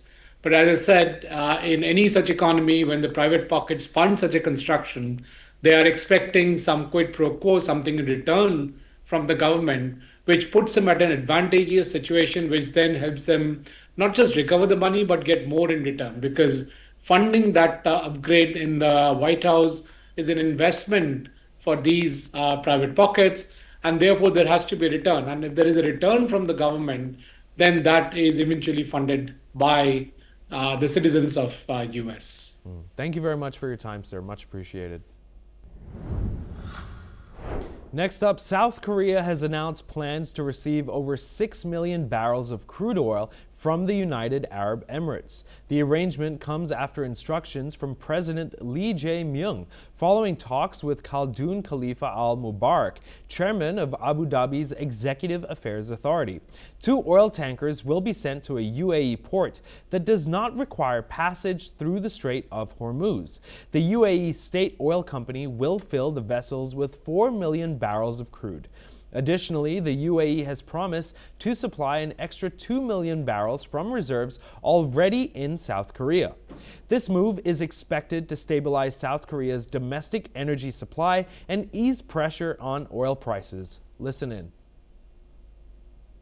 따라 칼둔 행정청장과 원유 도입 방안을 협의하였고 총 600만 배럴 이상의 원유 긴급 도입이 확정되었습니다. 600만 배럴 이상의 규모의 UAE 원유 긴급 도입은 에너지 수급 안정화는 물론이고 최근 과도하게 반응하고 있는 유가 안정화에도 기여.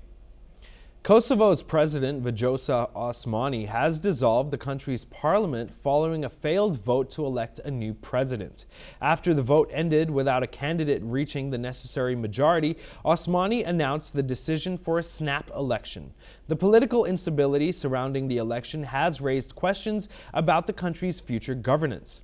It marks the first time in Kosovo's history that a presidential vote has failed to pass. The snap election is expected to take place soon, as political leaders prepare for another round of campaigning. The call for a snap election signals a critical moment for Kosovo's democracy as political tensions escalate. The upcoming election will be a pivotal decision for the country's future leadership and stability. Next up, Romania's President Nicrușor Dan has said that Romania will not host nuclear components on its territory in the medium term, in response to French plans to expand nuclear deterrence and collaborate with European partners. Earlier this week, French President Emmanuel Macron has said that France would expand its nuclear arsenal and potentially allow European partners to host French warplanes on nuclear deterrence missions. According to reports, France and Germany have established a nuclear steering group to discuss deterrence issues and will start concrete cooperation this year. That's all we have time for. Keep watching NewsX World for more news updates from around the world.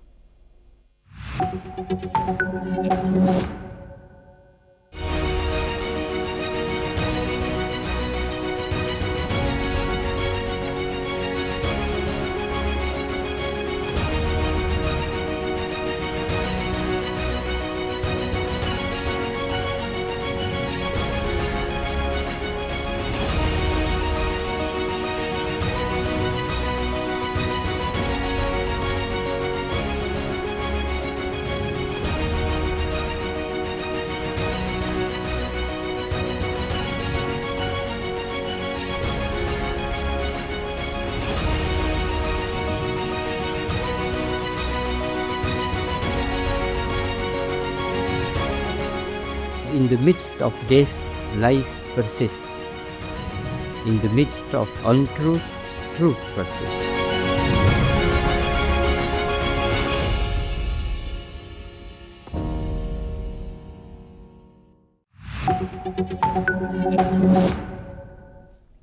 Hello and welcome, I'm Ellie Richardson and you are watching the World Report on NewsX World. Let's take a look at some of the top headlines of this hour. Heavy attacks were reported in Tehran after Israel said it was hitting regime infrastructure in a new phase of the war it launched with the United States against Iran. President Donald Trump said it would be a waste of time currently to consider sending US ground troops into Iran, dismissing Foreign Minister Abbas Araghchi's earlier remark that Iran was ready for US or Israeli ground invasion was a wasted comment. Lebanese militant group Hezbollah claimed responsibility for a wave of strikes targeting Israeli forces in retaliation for Israeli strikes on Lebanon the day before. The Iran-backed group said in 3 separate statements that its fighters had launched rockets and artillery shells at border positions. There were no reports of casualties. 3 Australian military personnel were on board an American submarine that sank an Iranian Navy ship off of Sri Lanka this week. Prime Minister Anthony Albanese has said the personnel were on the submarine as part of a training arrangement under AUKUS, a multi-decade defence pact with Britain and the United States. The US House of Representatives on Thursday rejected an effort to curb Donald Trump's authority to wage war against Iran, as the president faces fierce criticism over launching the conflict without seeking approval from Congress. Lawmakers voted down a bipartisan resolution that would require Trump to obtain congressional authorization before continuing military operations against Iran.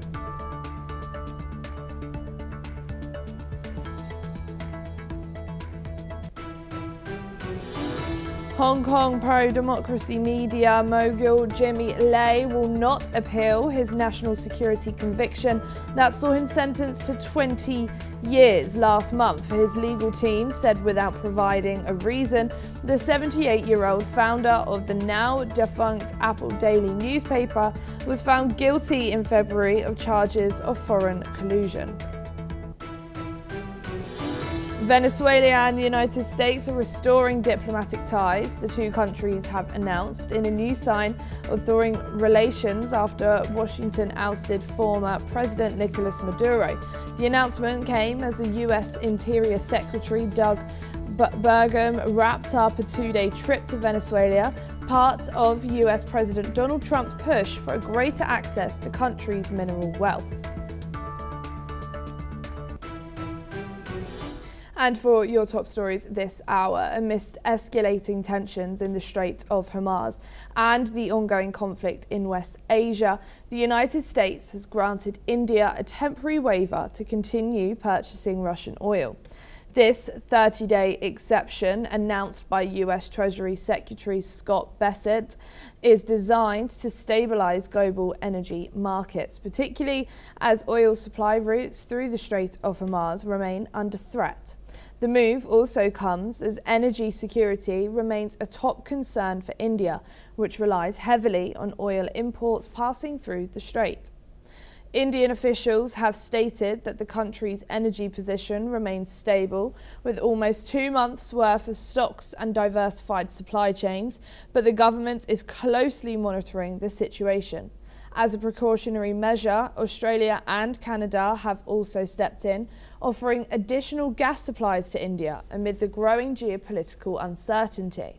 Meanwhile, responding to US's waiver for India, Russia's envoy Kirill Dmitriev has said that this move highlights Russia's significant role in global energy markets. Dmitriev has also noted that despite political pressures, Russia remains committed to maintaining stable global oil supplies. We are now being joined by Dr. Ajay Dua, who's a former Secretary of Commerce and senior economist, joining us from New Delhi. Thank you so much for joining us here today on News X World. What does the US's decision to grant India a temporary waiver to buy Russian oil reveal about pressures of the global energy markets during this conflict? Thank you for having me in this discussion.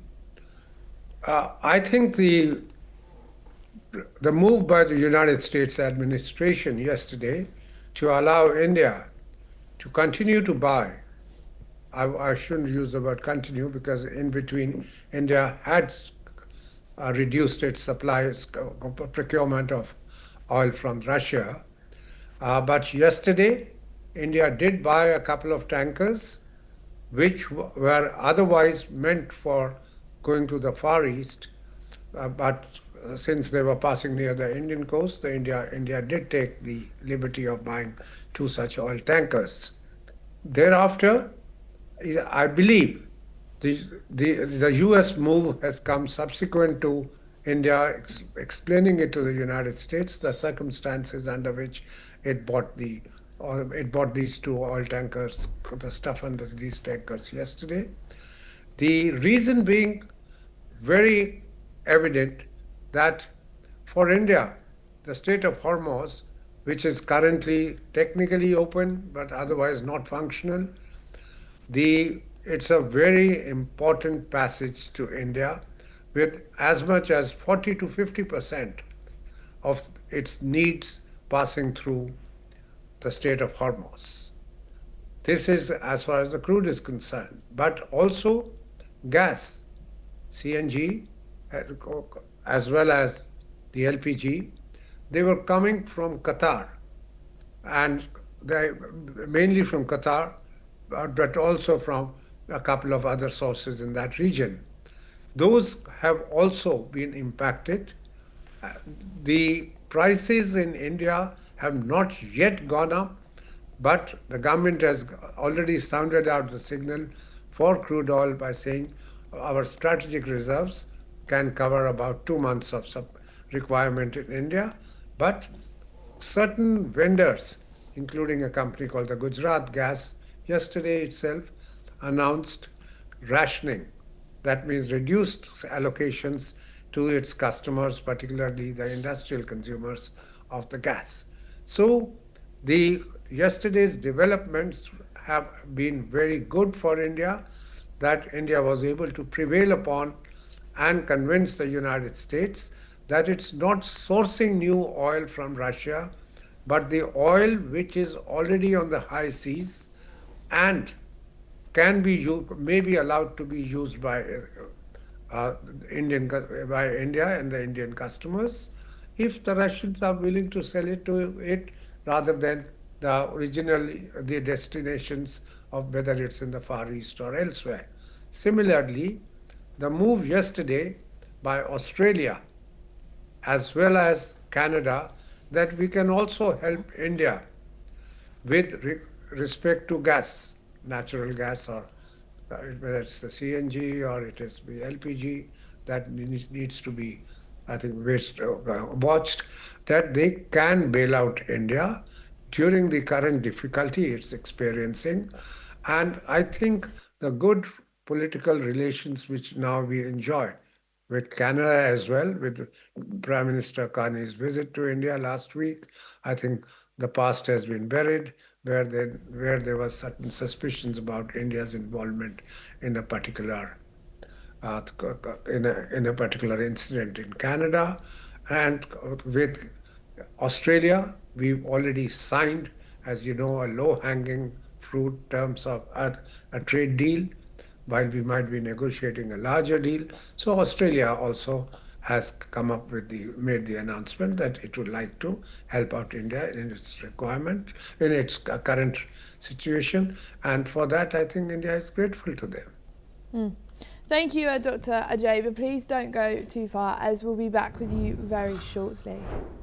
Japanese Foreign Minister Toshimi Motegi confirmed in Parliament on Friday that 2 Japanese nationals have been detained in Iran, but the government has verified their safety.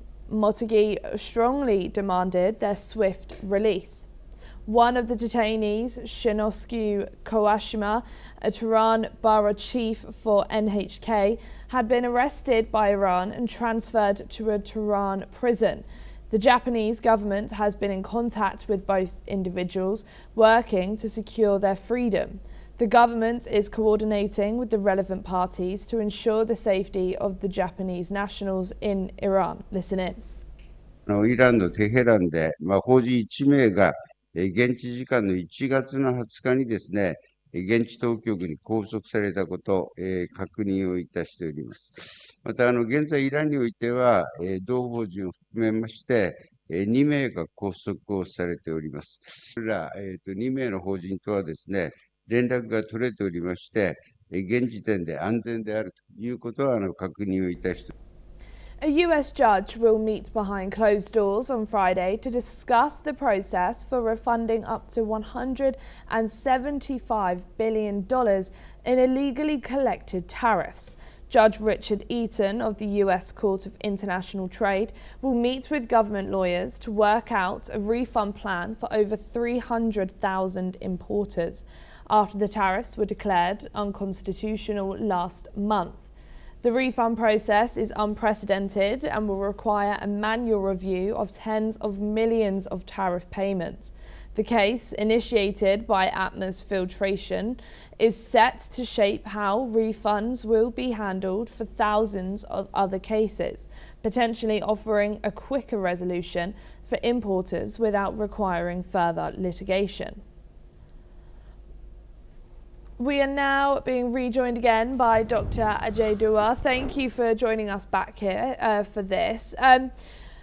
What is the significance of a judge calling for these tariff refunds tied to Trump's actions, and how might this signal the strength of the legal challenges that the US is undergoing, and how could this outcome of this settlement process affect US businesses and consumers who have been paying higher tariffs? Thank you for calling me back into this on this discussion. I think it's very significant. If you would recall, when about 20 days ago, or 20 odd days ago, the US Supreme Court had ruled by a verdict, a 6-3 verdict, that President Trump's actions of levying tariff were not legal, or probably, I think we use the word unconstitutional. It had left open the question of what happens to the tariffs which have already been collected since President Trump's second term began, and the month of April, I think, he revised the tariffs, including when he brought up the Liberation Day tariffs. Before that, he had levied already flat 10% tariff on all the imports coming into the US, and from the Liberation Day onwards, he started off country by country revision upwards of the tariffs. The Supreme Court, however, had not taken a call on what happens to the tariffs, whether it's $160 billion or $175 billion. There are estimates that it could even be over $200 billion. The fact remains, whatever be the number, the fact remains that it is a huge sum the US government has able to collect. So, and it was probably rightly that the case was taken up immediately at the lower levels, lower than the Supreme Court, to decide whether I don't think the judge yesterday mentioned whether, how. The question was the process. How do the people who have paid, the importers who have paid the duty, get it back? And he's now called both the sides. That means the US Treasury and the Commerce Ministries, probably Commerce Departments of the US, as well as the importers who have paid the duty, to work it out. The US government has already made a statement before, it had made a statement before yesterday's decision of the court, that it's not returnable.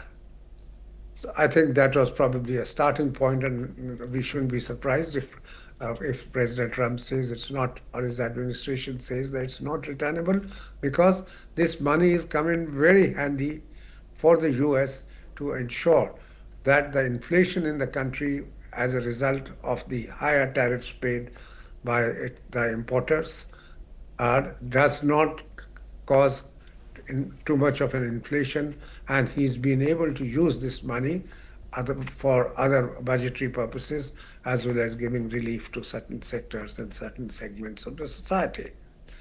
But the fact remains that if a thing is illegal, it has no legal basis, and that's what has been said, that unless President Trump seeks and obtains the U.S. Congress's approval, whatever action is taken under the name of under IEEPA, the emergency powers which vest in the president in the case of a national emergency, that those are not valid. I would say that it's going to be it will be hotly contested.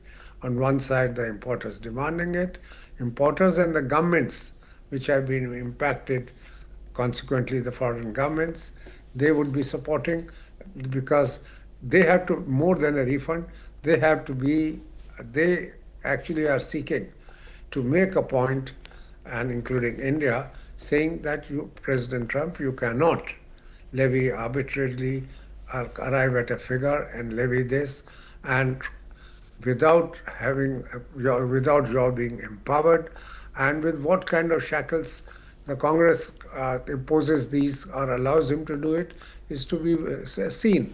So for future trade deals, for future actions by U.S. President, the decision of yesterday's decision of the judge is highly significant, and I do hope that he doesn't go into the constitutionality or the legality once again of a matter which has already been kind of ruled by the Supreme Court, that he would confine himself to the process and installments, etc., if the U.S. government seeks how these refunds could be effected, without at all questioning or making any observation whatsoever about the legality of the issue, since it stands settled. Thank you so much, Dr. Ajay Dua, for joining us here today on NewsX World. Thank you. US Senator Mark Wayne Mullin of Oklahoma has been elected by US President Donald Trump as his nominee for the next Homeland Security Secretary. Responding to the nomination, Mullin has said that his top priority would be to focus on protecting the United States and securing its borders. Mullin has also commented on Kristi Noem, who was removed from her position by President Donald Trump. He has acknowledged her efforts in the role, saying that she had done her best under difficult circumstances. Let's now listen in to more of his statements. Yes, I'm a Republican. Yes, I'm conservative. But Department of Homeland Security is to keep everybody, regardless if you support me, if you don't support me, regardless of what your thoughts are. I'm here to enforce the policies that Congress passed, and right now I'm part of it, but once I make that transition, my focus is to keep the homeland secure. That's going to be my focus, and we're super excited about this opportunity. I was excited. The president, first of all, the president, I have a really good relationship. We talk all the time anyways. I've got to be honest with you, I wasn't expecting the call today, but super excited. And I'm more excited about just ready to get started. There's a lot of work we can do to get the Department of Homeland Security working, working for the American people. The Department of Homeland Security has a very broad jurisdiction. And I think there's a lot of work that we need to do, and I'm excited. Indonesian President Prabowo Subianto has reassured local Islamic groups that he will withdraw from US President Donald Trump's Board of Peace if it does not benefit Palestinian interests. The decision to join the board and contribute troops for a Gaza stabilization force has faced criticism at home, particularly from Muslim groups. President Prabowo met with leaders of Islamic groups on Thursday, stating he would withdraw if the platform no longer serves Palestine or Indonesia's national interests. The Indonesian Ulama Council had already called for exiting the board due to the US role in the Iran conflict. We're now being joined by Professor Rohan Gunatna, who's an international affairs expert. Thank you so much for joining us here today on NewsX World. So obviously, we've heard a lot about the Board of Peace, and now Indonesia is saying it may withdraw from the US, from the US-led Board of Peace, if it doesn't benefit Palestinians. Does this signal growing skepticism among global South countries, especially about these peace initiatives led by Donald Trump? Ellie, as you said, the US-Israel war against Iran has created some unhappiness among the Muslim groups in Indonesia. And that is why President Prabowo Subianto met with the Indonesian Islamic groups and gave them an assurance that unless it is in the interest of Indonesia or the Palestinians, that he will withdraw. But I want to share with you that it is unlikely that he will withdraw, because one is that President Prabowo is very keen for Indonesia to play a bigger role, not only in the ASEAN countries, but also globally, as Indonesia is the largest Muslim country. Second is this agitation and unhappiness is largely because of the war. And I believe that in the coming weeks, that the conditions will once again emerge for the Gaza peace plan to be revisited, because at this point, there's no progress in the Gaza peace process because of the war with Iran. And during that time, President Prabowo will most likely come back and explain to the Islamic groups that it is in the interest of Indonesia and also the Palestinians that Indonesia play a very important role in the international stabilization force. And with discussions on the peace initiative reportedly paused due to what's going on in the Middle East with US, Israel and Iran, does this highlight how the broader Middle East conflicts is undermining international peace frameworks? Very much. As you mentioned, the conflict in the Middle East has had an impact on the peace process. So with regard to Gaza, phase 1 is release of all hostages that Hamas, Palestinian Islamic Jihad and the other terrorist groups have done. Now phase 2 is the disarmament phase. This is the most difficult phase. So I believe that this particular topic of disarmament will be revisited in the coming weeks, and at that point there will be greater commitment on the part of a number of countries that have committed troops to form the contingent in Gaza that will maintain peace and that will also ensure the disarmament of the terrorist groups in Gaza, because without disarmament there will be no peace process. Thank you so much for joining us here today on NewsX World. It's a pleasure speaking with you as always.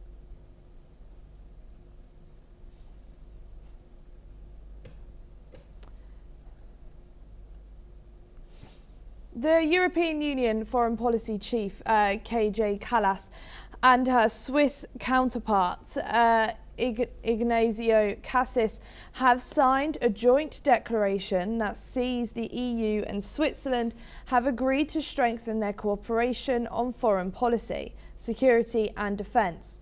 Switzerland's Foreign Minister Ignacio Cassis has said that with the conflict in the Middle East, stable relations with EU-Switzerland are the closest partner and European Union are strategically important for Switzerland. Let's listen in to what they had to say.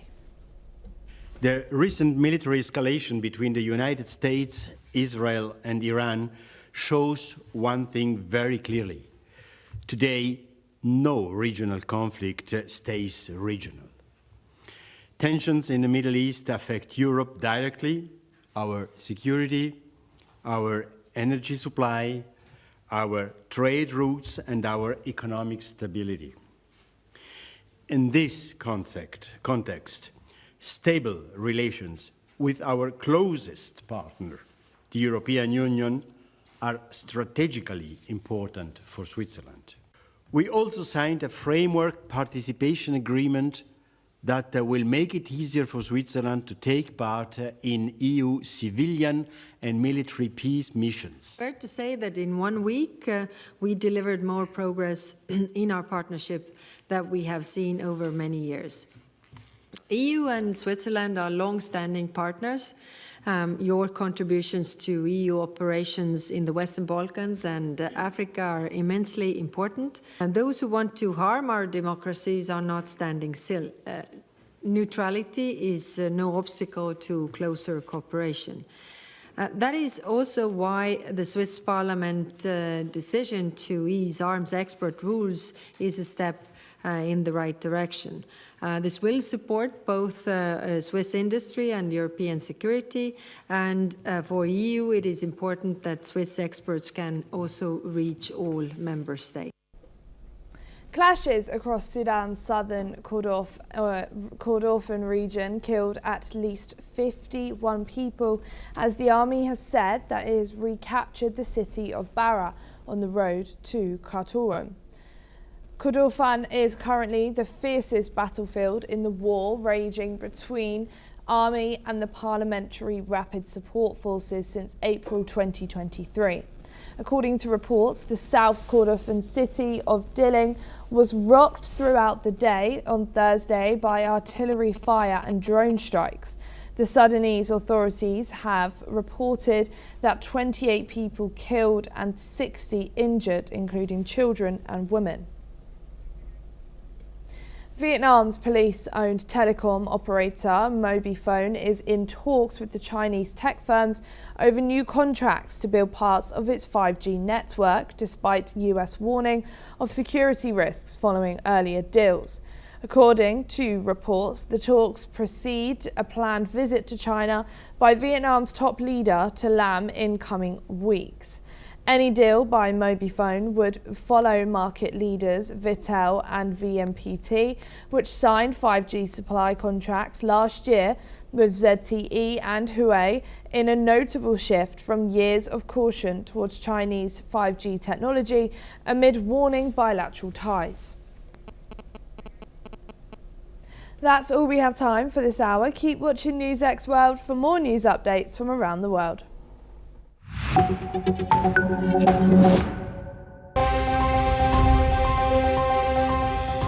The physics was known for quite a while, and so I think it hasn't really changed our understanding of the quantum world work. The job with the James Webb Space Telescope was to look as far back in time as we could to see the universe as it was young. Changing the basic attitude about what education is for and what it needs to be.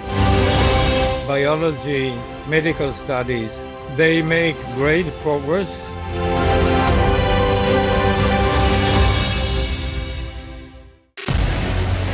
What we can do as the Interparliamentary Union to strengthen democracy, to promote human rights, to ensure that humanitarian law is respected. UN Security Council needs a makeover, a comprehensive reform, and India deserves a position there, a role there. Prime Minister Modi during Operation Sindoor made it amply clear that war has never been India's choice. We are with the side of peace. We are neither neutral nor indifferent. We are with peace. We would have dealt with the US a whole lot on trade and those kinds of things, and that's not as certain these days. So we have to go back and look at our European partners, our Asian partners. An opportunity to exchange, to have a dialogue, to have a debate on a different perspective on finding the solution of the conflict. first thing that is important to have a common ground, and that we do have with humanitarian laws and human rights, but also to say, okay, what does it mean for us as a country to act on these laws, and how can we work together? When we realize that there's something wrong with democracy, the institutions and policies, values come together and we take stock, and it's possible then to improve and chart a new course for democracy. It's the people's right to self-determination, and if they want to be independent, they should be independent. We will not start a war against Greenland.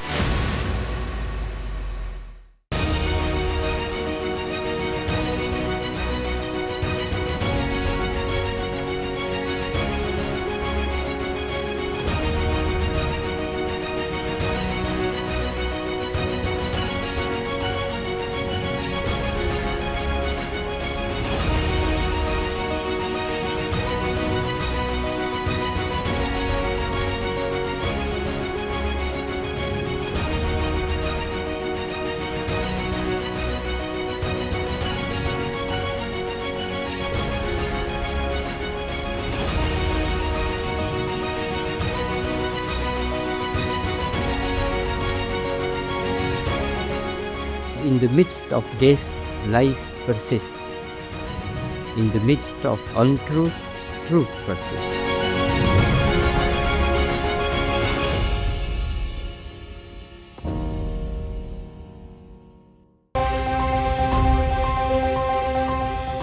The physics was known for quite a while, and so I think it hasn't really changed our understanding the quantum world work. The job with the James Webb Space Telescope was to look as far back in time as we could to see the universe as it was young. Changing the basic attitude about what education is for and what it needs to be. Biology, medical studies, they make great progress.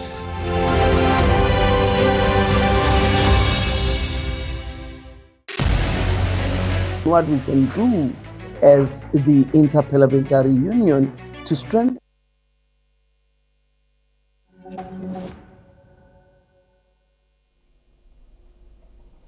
Hello and welcome, I'm Thomas Porteous and you're watching the World Report on NewsX World. Let's dive into the top headlines leading this hour.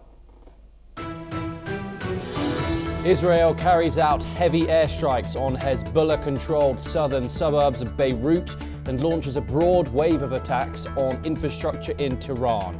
Iran responds by saying it fired missiles towards the heart of Tel Aviv as the conflict between Iran, Israel and Iran-backed groups continues to expand.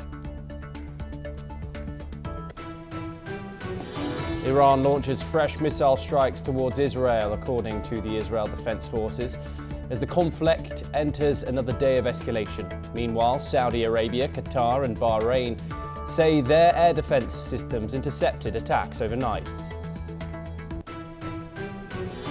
US Defense Secretary Pete Hegseth says American strikes on Iran are about to surge dramatically, warning that Washington is preparing to intensify its military campaign. He adds that access to the UK's strategic Diego Garcia base in the Indian Ocean could help the United States scale up airstrikes against Iranian targets. President Trump says he is not considering sending US ground troops into Iran, calling a move a waste of time and saying Tehran has lost everything they can lose. The comments come as the United States and Israel continue air and naval strikes against Iran in a widening regional conflict. In other news, the United States and Venezuela agreed to re-establish diplomatic and consular relations in a major shift aimed at prompting stability, economic recovery and political reconciliation. The move comes after US forces captured Venezuelan President Nicolas Maduro in a surprise raid in January. The Kremlin warns that Finland's plan to lift a ban on hosting nuclear weapons would raise tensions in Europe and make the Nordic nation more vulnerable. Finland, which shares a long border with Russia, abandoned decades of neutrality by joining NATO in 2023 after Moscow's full-scale invasion of Ukraine. The US Justice Department releases new FBI records from the Jeffrey Epstein files, summarizing interviews with a woman who accuses President Trump of a sexual encounter in the 1980s when she was a teenager. The White House dismisses the claims as completely baseless, saying there is no credible evidence, while the documents come from 2019 FBI interviews. Pakistani and Afghan troops exchange fire at dozens of points along their border, as the United Nations says more than 100,000 people have been displaced in a week of fighting. The clashes mark the worst violence between the two neighbours in years, adding to instability in a region already shaken by the war involving Iran, the United States and Israel.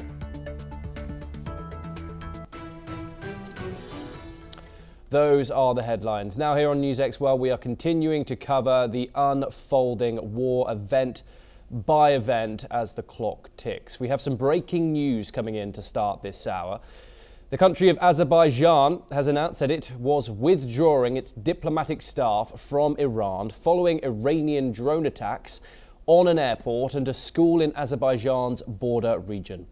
Azerbaijani Foreign Minister Yehun Baryamov confirmed the evacuation, which includes personnel from both the embassy in Tehran and the consulate in Tabriz. Baryamov added that the process was underway and that work in this direction was ongoing. The decision comes amid rising tensions between the two countries following the drone strikes.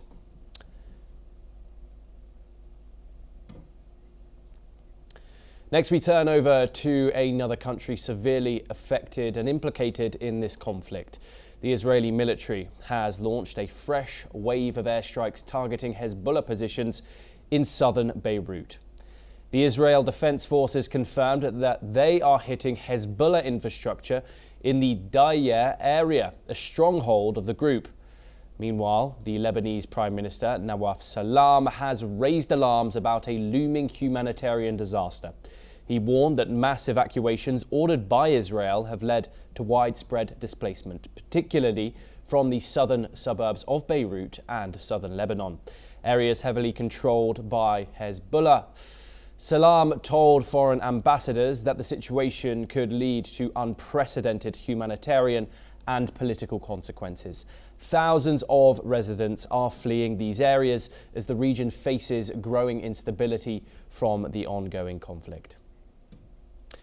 Joining us now to discuss all the developments coming out of today is Mohammed Khatibi, a Middle East affairs expert. He joins us live from Tehran. Thank you so much, Mohammed, for joining us here on the broadcast. It's a great pleasure to talk to you from the Iranian capital. We've just listed all the developments over the past day. There are, of course, plenty more coming. However, joining us from the Iranian capital, as this war ticks over into its second week, what is the feeling of the American people? Whereabouts are you situated in Tehran? Have you been hearing some of the damage caused there by the predominantly Israeli strikes that have been conducted in the heart of it? Thanks for having me. I have been hearing many noises and many explosions from the morning, and a nearby neighborhood of ours was hit with airstrikes, and I think that several people have been killed and injured. The airstrikes are continuing despite being a week or so, and the Israeli strikes are now not just targeting the military sites, but the civilian areas inside Tehran, and there are no notice beforehand when Israel carries out these strikes. The United States and Israel are targeting smaller military bases, police stations, Basij headquarters, and everything related to the Iranian government. The United States and Israel thought that if the leader of Iran is assassinated, their state will collapse. But as we are seeing right now, this has not happened yet, and the people, many people, gather in the main squares of Tehran daily, day and night, to support the state, and they are urging the government to retaliate and not back down. Many people now have left Tehran because of the airstrikes, but I don't think that this will continue and people may come back to Tehran. So the situation right now is really tense and people are furious about the United States and Israel's attack on civilian areas. There is no safe place right now in Tehran, and at any moment it can be hit. I'm not sure if, as I'm doing live, I will be get hit or not, and this is really intense. Well, Mohammed, I'm very glad that you're in a safe spot right now. Within the first couple of days, of course, the announcement was made that the supreme leader, the Ayatollah Ali Khamenei, had been killed. The United States, as well as other world media agencies, reported that there were celebrations on the streets of Tehran hearing the news of that. If so, as the conflict goes into its second week and explosions still continue, civilians are still reported to be getting killed, how has that mood changed, if at all, from the start over the past 7 days to today? So the Western media depicts the diaspora more than what is happening right now in Iran.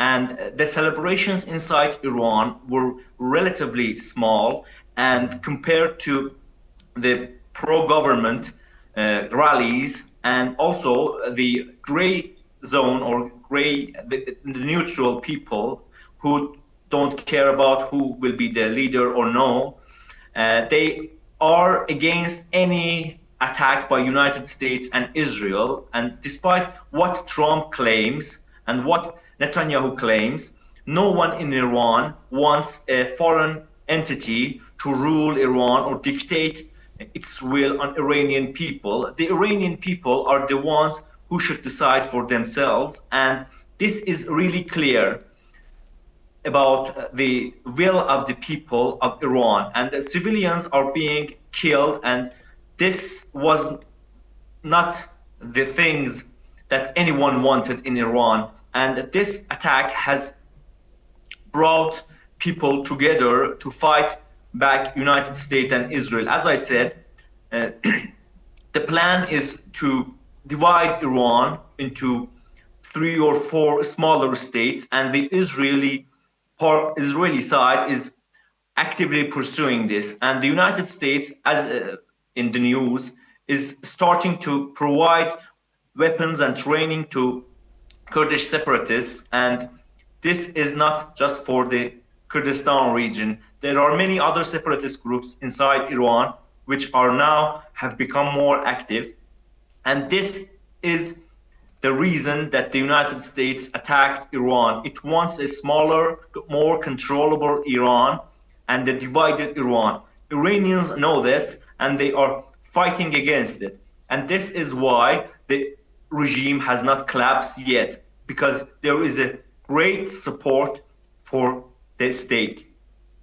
What is the political divisiveness like in Tehran right now? As you've mentioned, those protests, which of course saw thousands and thousands of people take to the streets throughout all the provinces of Iran, saw thousands of people killed in the country.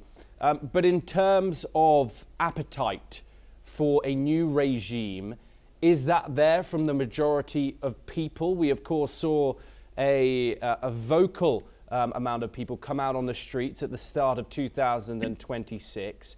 But in reality there, on the ground, what is the situation now that Khamenei is dead?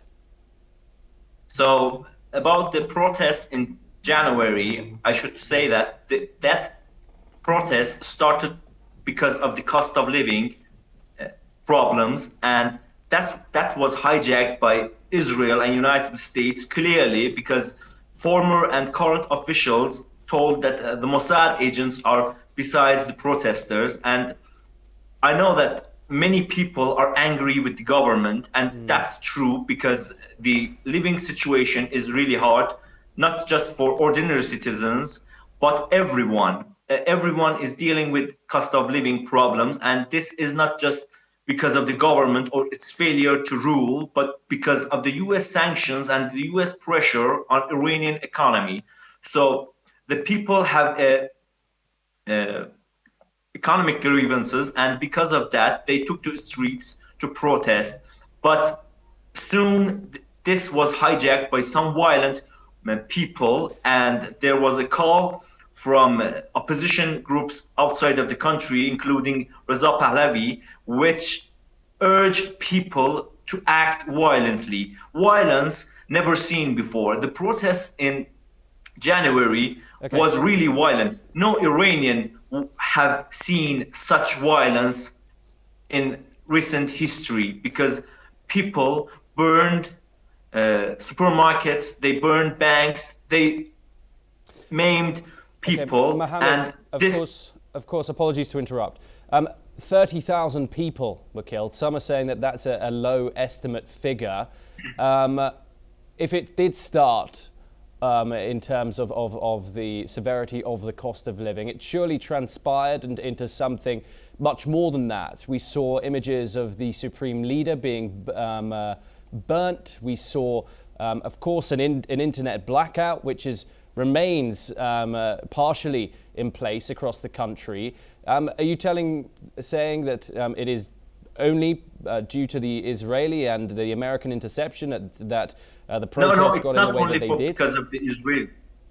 No, I'm not trying to say that it's only because of the United States and Israel. As I said, people want some change in the government, but saying that all people in Iran are wanting a regime change is false and inaccurate, because the people who took to the streets are not the majority of Iranians. If that was the case, the regime would have collapsed back in January.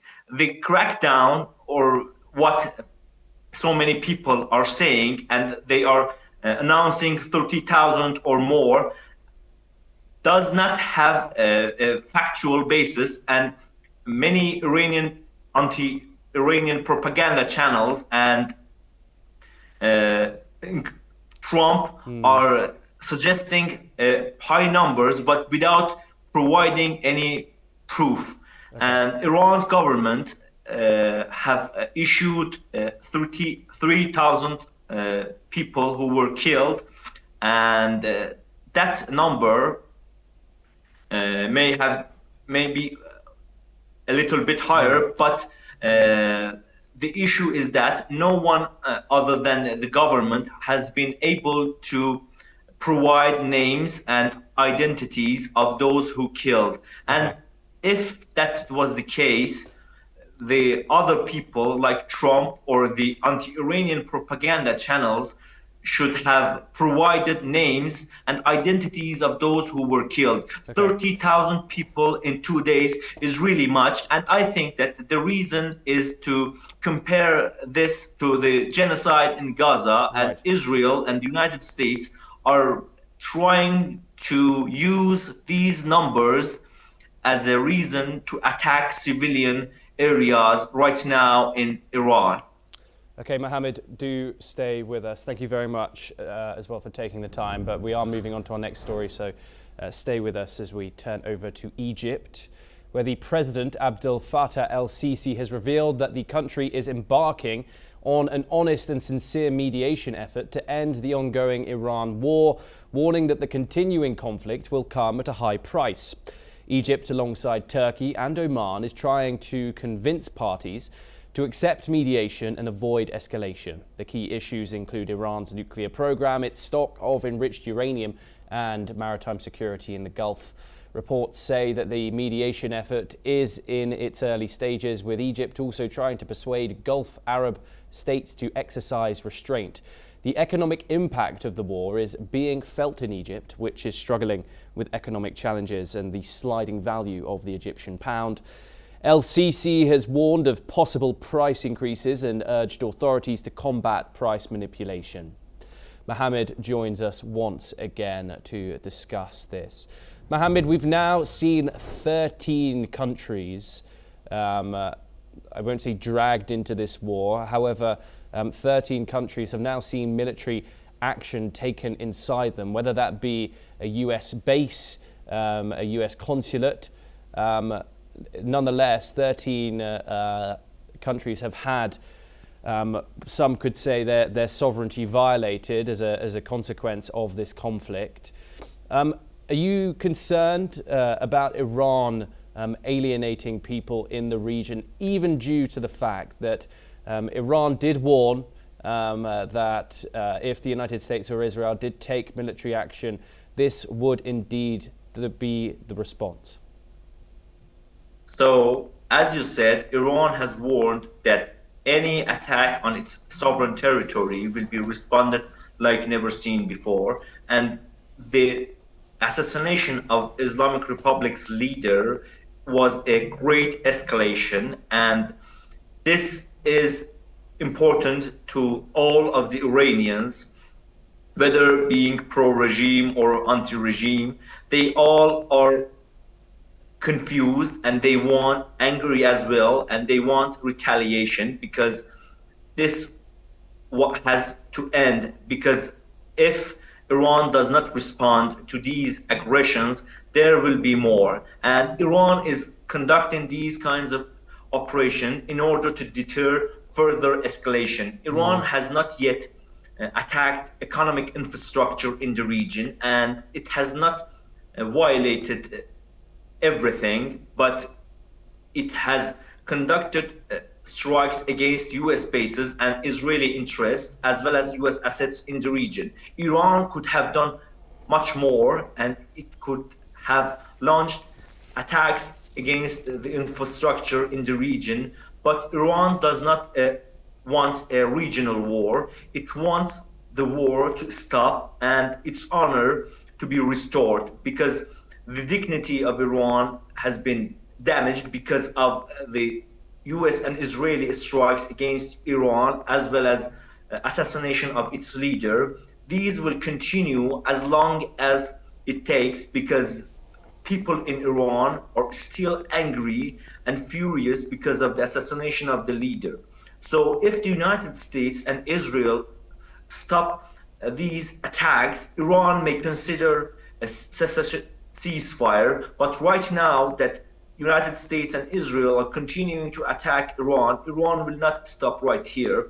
And if the attacks start to escalate, economic infrastructure in the region may be targeted by Iran or its allies. Its allies have joined the operations, and Hezbollah has been carrying out operations against Israel. Yemen could join the fight, and the oil prices will skyrocket if Iran starts to attack economic infrastructure in the region. So how do you see this ending?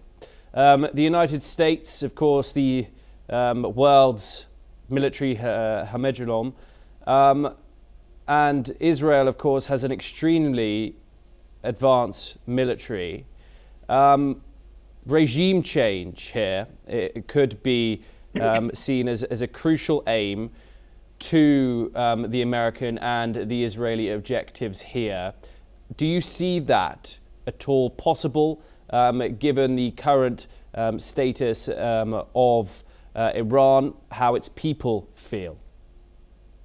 So I don't think that without a troop deployment, I mean ground invasion by United States or its allies, there will be no regime change in Iran, because everyone knows that airstrikes are not able to do a regime change. But I think that the United States and Israel are betting on Iranian people, and they think that Iranian people will take up arms and fight the government and do a regime change. And this has been the case all along.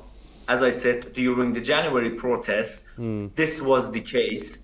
And now it's been much more clear by the US helping Kurds, and Israel may help other separatist groups inside Iran to carry out operations. I don't think that this war will have a clear winner, because as the day by day, as it passes by, the economic pressure on region and also the global economy is becoming more and more. I don't think that the United States and Israel, without operating on the ground, can do a regime change. And I don't think that Iranian people will let some separatist groups to act inside Iran and Iran to be divided.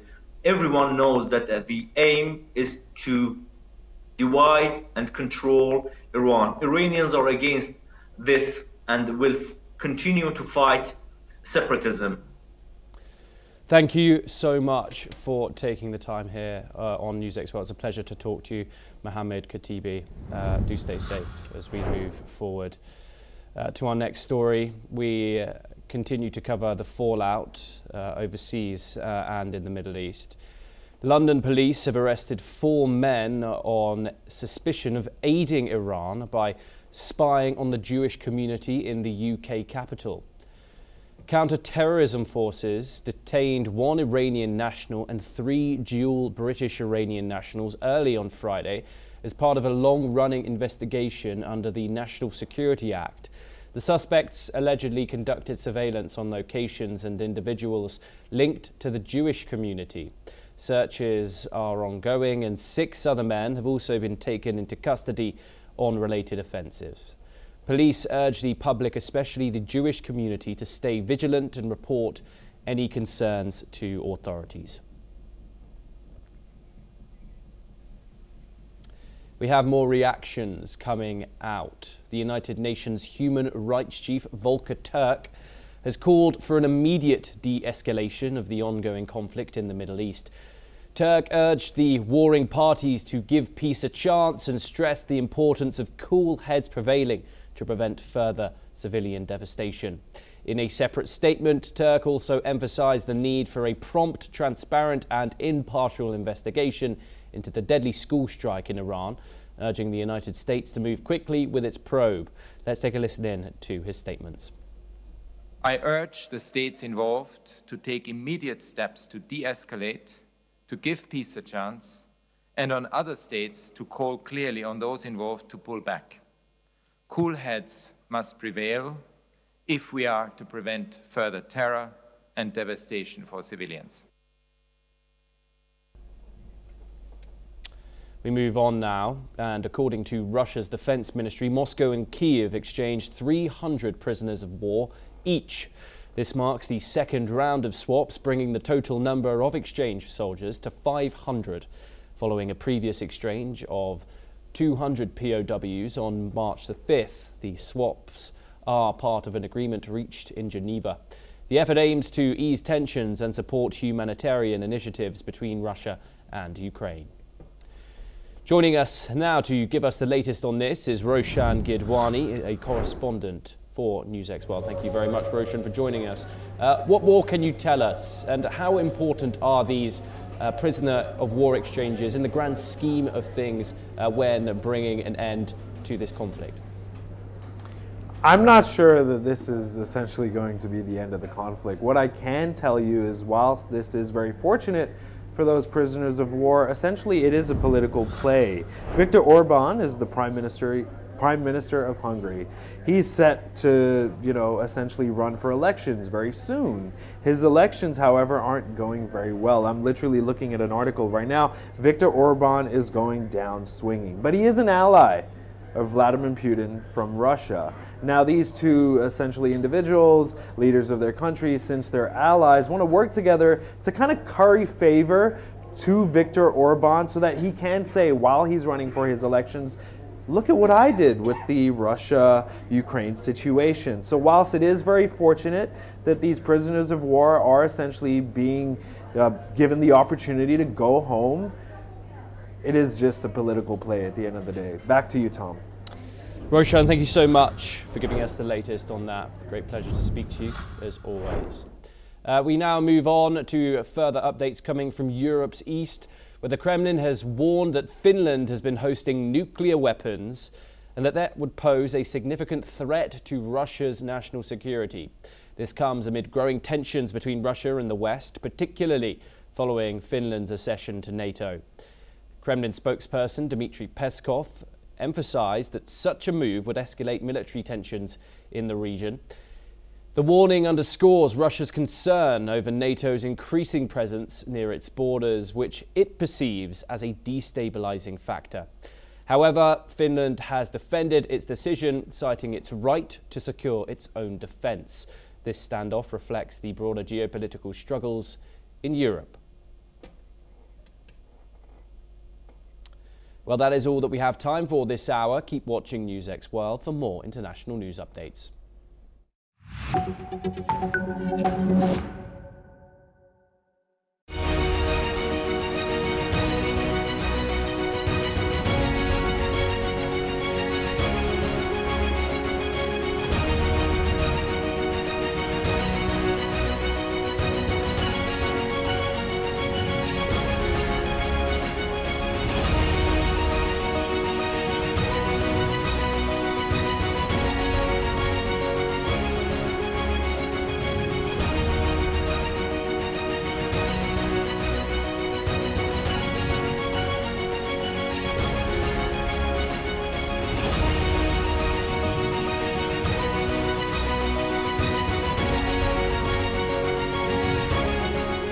In the midst of this, life persists.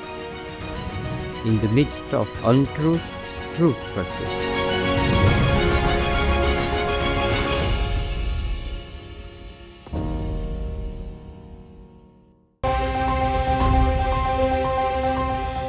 The physics was known for quite a while, and so I think it hasn't really changed our understanding the quantum world work. The job with the James Webb Space Telescope was to look as far back in time as we could to see the universe as it was young. Changing the basic attitude about what education is for and what it needs to be. Biology, medical studies, they make great progress.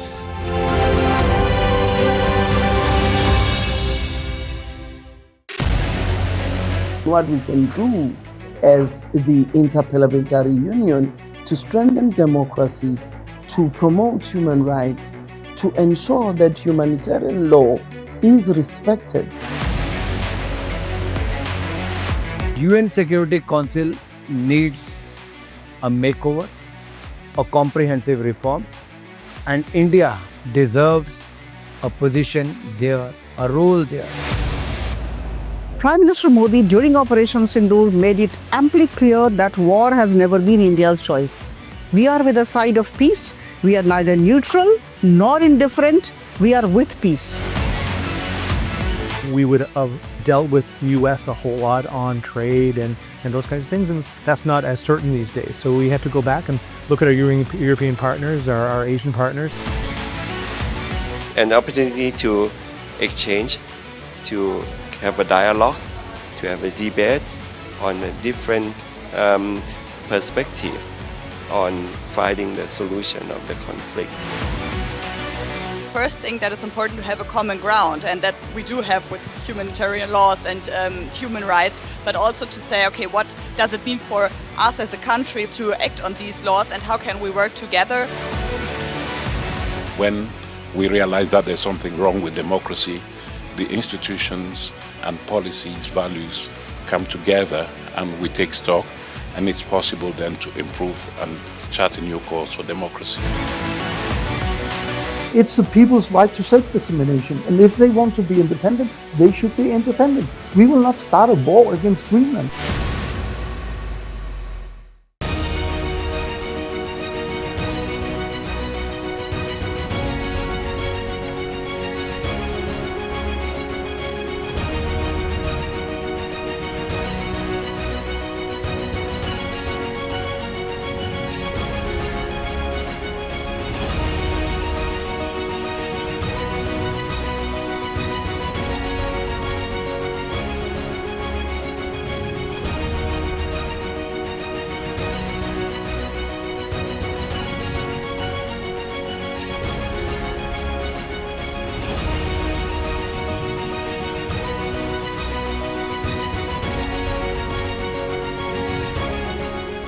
In the midst of this, life persists.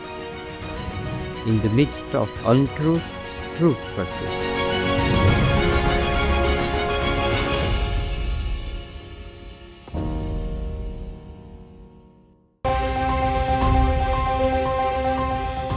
The physics was known for quite a while, and so that I think it hasn't really changed our understanding the quantum world work.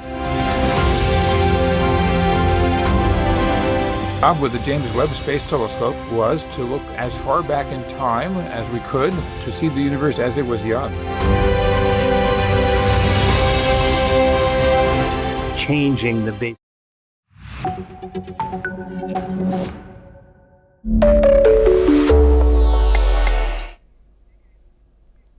Hello and welcome to Deep Dive on NewsX World. I'm Ellie Richardson.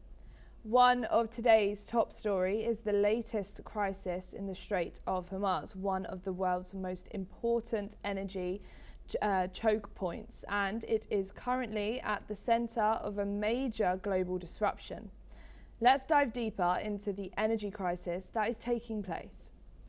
In the last few days, escalating military conflict between Iran, the United States and Israel has pushed the Strait of Hormuz into a near standstill.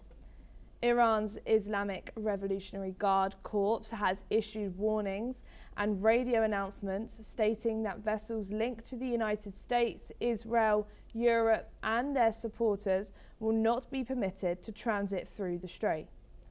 In effect, this has brought commercial traffic to a halt as ships either turn back or avoid the route due to the risk of missile and drone attacks. Maritime traffic has fallen sharply. Industry data suggests shipping through the strait is all but paralysed amid the fighting, with insurers withdrawing war risk cover and many tankers anchored outside the channel. Iran, however, denies that the strait is fully closed to all ships, saying its restrictions are aimed at vessels linked to the US, Israel and Europe, rather than a blanket global blockade. Reporters say only blockaded for US, Israel and EU ships. According to Iranian state statements, the strait remains technically open but restricted for Western-linked shipping. Iranian officials say this move is justified under wartime rights, and they may allow passage to other flagged vessels, including those from friendly or neutral countries. Despite this claim, the reality on the water is stark. Most commercial captains are refusing to risk entry, effectively creating a soft closure. This uncertainty has severe implications for global energy flows. The Strait of Hormuz is a narrow stretch of water, at its narrowest just 21 miles wide, that connects the Persian Gulf to the Gulf of Oman and the Arabian Sea. Geographically, it sits between Iran to the north and Oman to the south, making it the only maritime outlet for several of the world's largest oil producers. It is one of the most critical energy choke points on the planet. Roughly 20% of global crude oil and liquefied natural gas passes through this corridor every day under normal conditions. That means millions of barrels of oil and huge volumes of gas heading to energy-hungry economies like Asia, Europe and beyond transit this narrow channel. If disrupted, it instantaneously tightens markets worldwide. Under usual conditions, energy exporters like Saudi Arabia, Kuwait, Iraq, Qatar, Bahrain, the UAE and Iran send their crude and gas through Hormuz. Around 18 to 20 million barrels of oil per day pass here, a figure representing about a fifth of global demand. Major economies in Asia, including China, India, Japan, South Korea and Taiwan, rely heavily on imports through this route. Disruptions immediately pressure pricing and shipping routes globally. Even alternative pipelines, for example from Saudi Arabia and the UAE, cannot fully compensate because most volumes have no practical bypass outside the route. We are also seeing the fallout. This is the state of energy reserves in important nations. With the strait effectively shut, energy stocks and reserves are now in focus. China has some strategic reserves and may weather short-term disruption. India, importing about 40% of its crude from the Middle East, has limited stockpiles, enough for roughly 40 to 45 days' needs, and is now scouting alternatives. East Asian economies like Japan, South Korea and Taiwan hold strategic reserves but will face pressure if supply remains constrained. Many nations are already reducing fuel allocations and rationing supplies amid plunging exports from Qatar, Abu Dhabi and other Gulf producers hit by the conflict. And the markets are reacting sharply. Oil prices surged with Brent and WTI climbing sharply amid war-linked supply fears. US stocks fall sharply with down almost 780 to 800 points and other major indices sliding. Market volatility spikes as investors assess inflation and growth risks. Energy stocks outperform while cyclical sectors lag due to cost pressures. International equities fluctuate with Asian markets mixed and European indices dropping. Exchange rates and central banks under stress with some nations intervening to defend currencies amid oil shock. The Strait of Hormuz crisis is now a central tableau in broader geopolitical conflict. Whether the closure is partial or total, the practical effect is the same right now. Global energy flows are severely disrupted, prices are risking, and markets are in a state of heightened risk. As tensions persist and nations weigh their strategic reserves and alternatives, the world watches closely because any prolonged disruption here will be felt across economies from Asia to Europe and beyond. We are now being joined by Gerald Alfil, who's an economist, and he is joining us from Dubai. Thank you so much for joining us here on Deep Dive. Good afternoon, Ankita. Thank you. Our first question is, while Iran claims the strait is technically open to neutral vessels, we're seeing a soft closure driven by the private sector. If maritime insurers like Lloyd's of London continue to withdraw war risk cover or hike premiums by 50% or more, does the legal status even matter anymore? Are we entering an era where insurance companies rather than navies have the final say on global energy security? Yes, it's a delicate situation. I don't think that insurance companies will dictate now geopolitics, but both go closely together.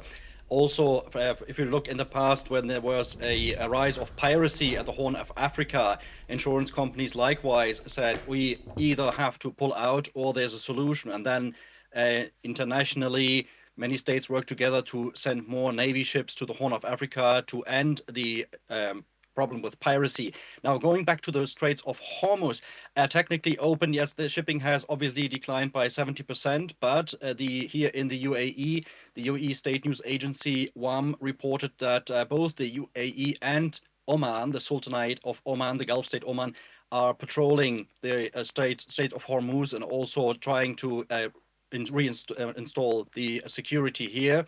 The power of insurance companies, going back to your question, is of course now visibly more than ever. If you look at stock prices of major insurance companies in the last 5 days, Germany's Allianz SE minus 5%, Swiss Re minus 3%, Munich Re minus 2.5%. They are under pressure and they are now, of course, forced also by shareholders and stakeholders or demand by stakeholders to pull out of those businesses which are too risky. They definitely go hand in hand. There's a lot of communication, as we hear in the UAE, also on back channels. And also China, you mentioned that Asia is dependent on energy flows. China is demanding an end of the hostilities and trying also to mediate between the parties. And data shows that over 80% of the crude passing through Hormuz is destined for Asian markets, specifically China, India and Japan. Given that the US is now a net exporter of energy and far less reliant on this route than it was in the 1970s, how does this shift the geopolitical calculus? Is the US military currently protecting a global commons, or is it essentially guarding a supply chain that its primary economic rivals depend on more than itself? Yes, it's an interesting situation because this US administration under President Donald Trump had been critical about the EU's and NATO's attitude towards Russia and the Ukraine war, and they try to also mediate and put an end of the hostilities in Eastern Europe. Now, today, a waiver was issued to India that India can import for 1 month Russian oil, which is new, and this is against EU's policy, which demand from the US also to support more sanctions, more boycotts, more restrictions on Russia. Now, it can be that with this situation with the geopolitical situation here in the Gulf region, that now the European Union and the European states will be forced to follow the US line, because sooner or later they will need Russian energy, which they wanted to put down to zero this year. Germany, for example, still gets a small amount through shipping from Russia of energy, of LNG and oil and gas, but they wanted to finish this. This might be no longer sustainable, this policy. Still also, we have today just the beginning of March, and it's still cold in Germany. It's around the freezing point in many German cities and also across Europe, and still people have to heat their homes. Oil prices are up, jet fuel prices are up,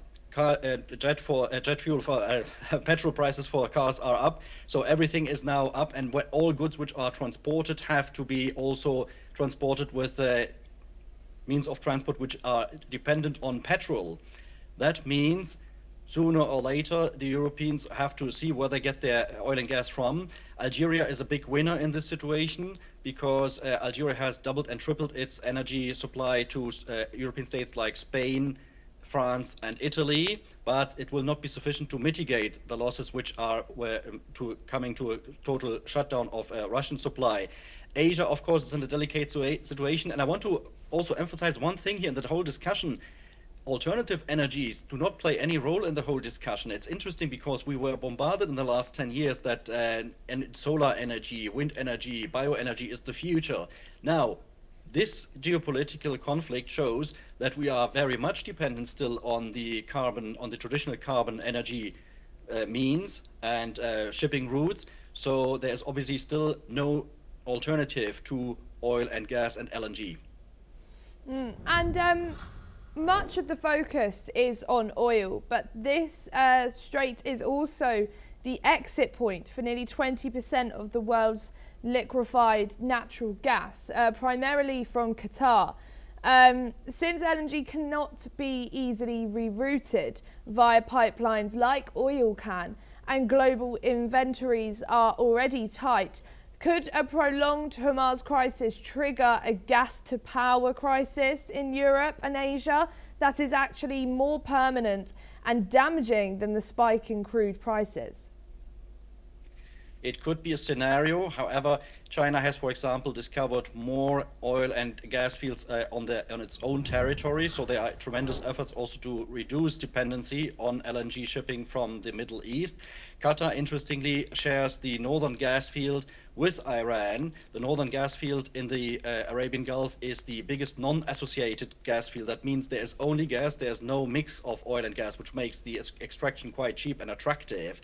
There are alternative pipelines, but only for oil. For example, the Abu Dhabi crude oil pipeline from Abu Dhabi to Fujairah, the port city in the UAE at the Indian Ocean, circumvents the Straits of Hormuz, but won't be sufficient, is not sufficient, as analysts say, to mitigate for LNG and oil and gas deliveries. The problem is that you cannot install pipelines and alternative shipping routes too fast. and other alternatives are not feasible or also too expensive. Syria, for example, has today opened an air corridor, but you cannot ship, of course, LNG through air corridors. Thank you so much, Gerald, for joining us here today on this episode of Deep Dive. Thank you. That was all for this episode of Deep Dive. Stay tuned for more.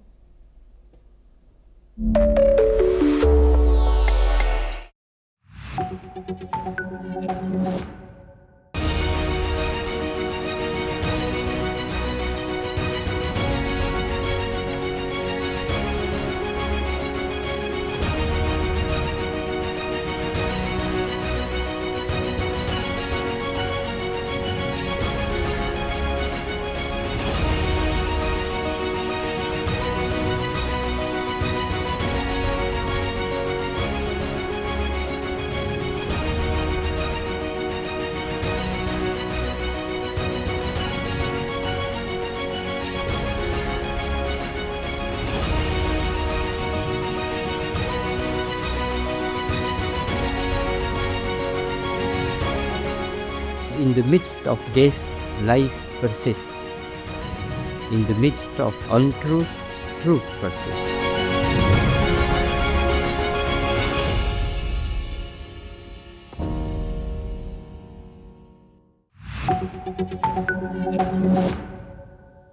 Japan and South Korea raised defense concerns. Will US military assets shift its focus to Iran? China's growing influence worries Asian allies. Trump's Middle East focus strains Pacific defense. Asian allies fear weakened US deterrence.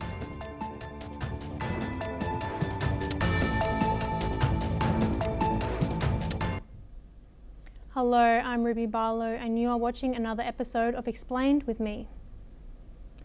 The recent US and Israeli military strikes on Iran have triggered a wave of concern among America's allies in Asia. On the 2nd of March this week, Japanese lawmakers convened to discuss the potential ramifications of the Iran conflict, particularly its impact on the Asia-Pacific region's defense against China. The question being raised in Tokyo is a pressing one. If the United States continues to engage in the Middle East, what will happen to the defense resources, such as naval ships and missiles, that are crucial in deterring China? As the US military commits forces to the Middle East, there is growing anxiety in Japan, South Korea, and Taiwan. These countries rely on US military presence to counter China's growing military power and to maintain stability in the region. Taiwan in particular has voiced its concerns. Lawmakers in the island nation are worried that a prolonged conflict in the Middle East could allow Beijing to step up its pressure on Taiwan. As one Taiwanese official put it, the country must prepare for potential coercion from China while the US is distracted. Taiwan's status remains a sensitive issue for Beijing, and any perceived weakness in US commitment to the region could embolden China's ambitions. Moreover, Japan has already faced delays in deliveries of missiles ordered from the United States, signaling significant supply pressures within the wider defense industrial base. This situation highlights a larger issue for the United States and its allies, specifically in Asia. They worry just how stretched can US military resources become in the region. Japan's concerns are compounded by the fact that 40% of the US Navy's operational ships are currently deployed in the Middle East. This includes vital assets like the Abraham Lincoln aircraft carrier and several missile destroyers. At the same time, the US Navy's only carrier deployed in Asia, the George Washington, is undergoing maintenance in Japan. As military experts point out, the US Navy is already overwhelmed, and a prolonged conflict in the Middle East could force the US to pull back on its presence in Asia. This would leave the region vulnerable as China continues to assert its dominance in the South China Sea and around Taiwan. Reports suggest that Japan has already experienced delays in the delivery of key weapons like Tomahawk missiles. On the other day, some analysts argue that President Trump's military actions may be part of a broader strategy, which could be steadily aiming to weaken China's allies and reshape global power dynamics. By confronting Iran and Venezuela, Trump has reduced two of China's key sources of cheap oil, potentially disrupting China's economy. In some recent statements, US President Donald Trump has predicted that US military operations in the Middle East could last longer than the initially expected 4 to 5 weeks if necessary. In addition, there are also reports that claim Tokyo has sought assurances from Washington that their military assets, which are crucial to deterring Chinese aggression, must not be shifted away from Asia. As the conflict with Iran intensifies, the Trump administration is taking decisive steps to address the depletion of US munitions stockpiles. Key executives from top US defense contractors are expecting to hold a meeting at the White House this coming Friday to discuss ramping up weapons production. The goal is simple. It is to replenish stocks that have been drawn down due to the ongoing military actions, not just in Iran, but also in Ukraine and Gaza. Companies such as Lockheed Martin and Raytheon, along with other major suppliers, have been invited to the meeting. The urgency is clear. The US military has been consuming a significant number of long-range missiles, artillery systems, and ammunition to sustain operations in multiple regions. The White House's efforts come as Deputy Defense Secretary Steve Feinberg is working on a supplementary budget request, which could be released as soon as Friday. This request is expected to be around $50 billion US, focused at replacing the weapons expended during recent conflicts. The funds will also support the rebuilding of the US military's capacity for future operations, as the situation in the Middle East still remains volatile. One of the main concerns highlighted in these discussions is the pace of production. Companies like Raytheon already have agreements in place to increase production. Although it is also set to ramp up its production of Tomahawk missiles to 1,000 units annually by 2026, sources say that it still faces notable challenges. In fact, pressure is mounting on US defense contractors to prioritize production over shareholder payouts. President Trump signed an executive order in January earlier this year to identify contractors who are underperforming their contracts while distributing profits to shareholders. A list of these underperforming contractors could be released soon, and companies mentioned in the list would be required to submit correction plans within 15 days of notice. If these plans are deemed insufficient, the Pentagon could take enforcement actions, including terminating contracts. Moreover, President Trump has also pointed out in a recent social media post that the US military, quote, has a virtually unlimited supply of munitions, but the reality is that it will take time to replenish the stockpiles effectively. Meanwhile, China has reiterated its stance on its relationship with the United States. A spokesperson for the National People's Congress, Lu Qingjian, has emphasized that both nations, as two major global powers, should respect each other and work towards peaceful coexistence. Let's first listen into his statements. 中方愿同美方一道，加强各层级各渠道的沟通，为双方合作开辟更广阔的空间。同时，中方已有自己的原则和底线，将一如既往坚决捍卫自身主权、安全、发展利益。元首外交是中美关系发挥着不可替代的战略引领作用。去年以来，习近平主席同特朗普总统保持经常性沟通，为中美关系聚能稳健前行校准航向注入动力，两国关系保持总体稳定向好，受到两国和国际社会普遍欢迎。Lu Qingjian's remarks come just one day before the 14th National People's Congress begins its annual session, where the country's priorities and policies will be discussed. The spokesman has stressed that both China and the United States stand to benefit from cooperation rather than confrontation. Lu Qingjian has also pointed out that President Xi Jinping and President Donald Trump have maintained regular communication, which has contributed to the steady and positive trajectory of the bilateral relationship. However, he also made it clear that China would not compromise its sovereignty, security, or developmental interests. These principles and red lines, he said, remain non-negotiable. Yet we see China continuing to advocate for diplomacy and positive cooperation with the United States, even as both nations accept having definitive areas of disagreement, especially over issues like Taiwan and trade. Moreover, Presidents Trump and Xi are to meet in China later this month, with trade chiefs of both of the countries meeting a little before the Trump-Xi summit, reportedly in Paris.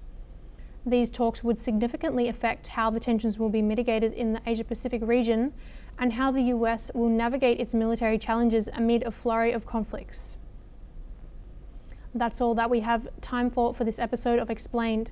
Stay tuned as we bring you more in-depth insights and stories that matter.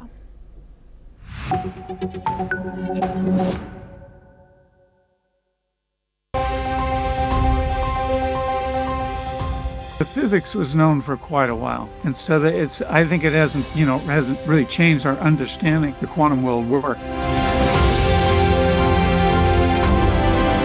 The job with the James Webb Space Telescope was to look as far back in time as we could to see the universe as it was young. Changing the basic attitude about what education is for and what it needs to be. Biology, medical studies, they make great progress.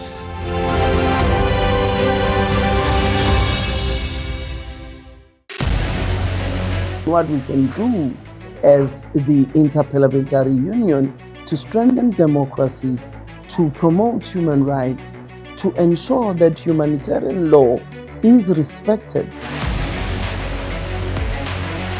UN Security Council needs a makeover, a comprehensive reform, and India deserves a position there, a role there.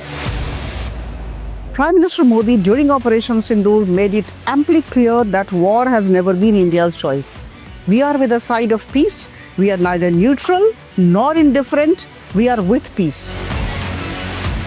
We would have dealt with the US a whole lot on trade and those kinds of things, and that's not as certain these days. So we have to go back and look at our European partners, our Asian partners.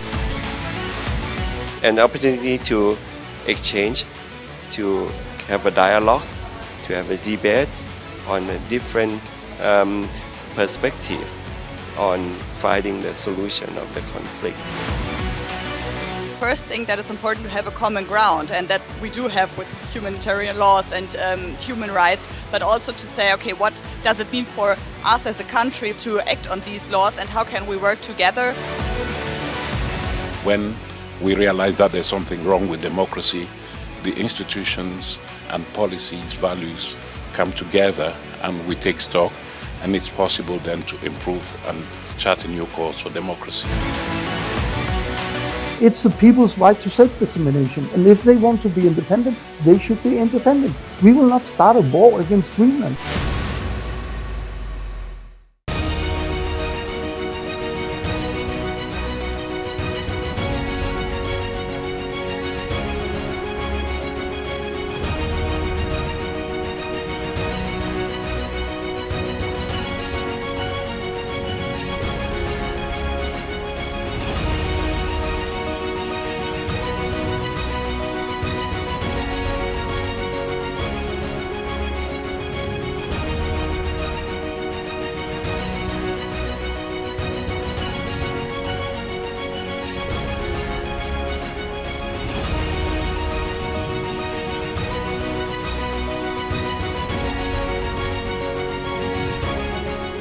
In the midst of death, life persists.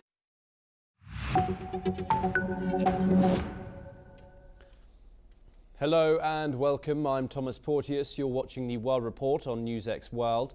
Let's take a look at the top stories of this hour. Israel carries out heavy airstrikes on Hezbollah-backed controlled suburbs of Beirut and launches a broad wave of attacks on infrastructure in Tehran. Iran responds by saying it fired missiles towards the heart of Tel Aviv as the conflict between Iran, Israel and Iran-backed groups continues to expand across the region. Iran launches fresh missile strikes towards Israel, according to the Israel Defense Forces, as the conflict enters another day of expansion. Meanwhile, Saudi Arabia, Qatar and Bahrain say their air defense systems intercepted attacks overnight. US Defense Secretary Pete Hegseth says American strikes on Iran are about to surge dramatically, warning that Washington is preparing to intensify its military campaign.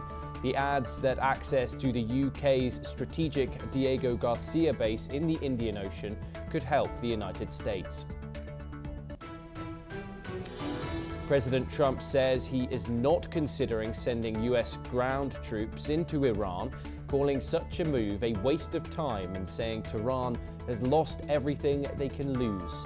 The comments come as the United States and Israel continue air and naval strikes against the country. In other news, the United States and Venezuela agree to re-establish diplomatic and consular relations in a major shift aimed at promoting stability, economic recovery and political reconciliation. The move comes after US forces captured Venezuelan President Nicolas Maduro. Despite a lack of progress towards a peace agreement to end their 4-year war, the Russian Foreign Ministry has said Russia and Ukraine have exchanged 300 POWs each today. This announcement follows their exchange of 200 yesterday. Azerbaijan's Foreign Minister Yehuv Baranov has said that Azerbaijan is evacuating its diplomats from Iran for their own safety. This comes a day after Baku said 4 Iranian drones had crossed its border and injured 4 people in the Nichchivan enclave. The US Justice Department releases new FBI records from the Jeffrey Epstein investigation, summarizing interviews with a woman who accuses President Trump of a sexual encounter in the 1980s when she was a teenager. The White House dismisses the claims as completely baseless, saying there is no credible evidence, while the documents come from 2019 FBI interviews conducted during the wider Epstein trafficking probe.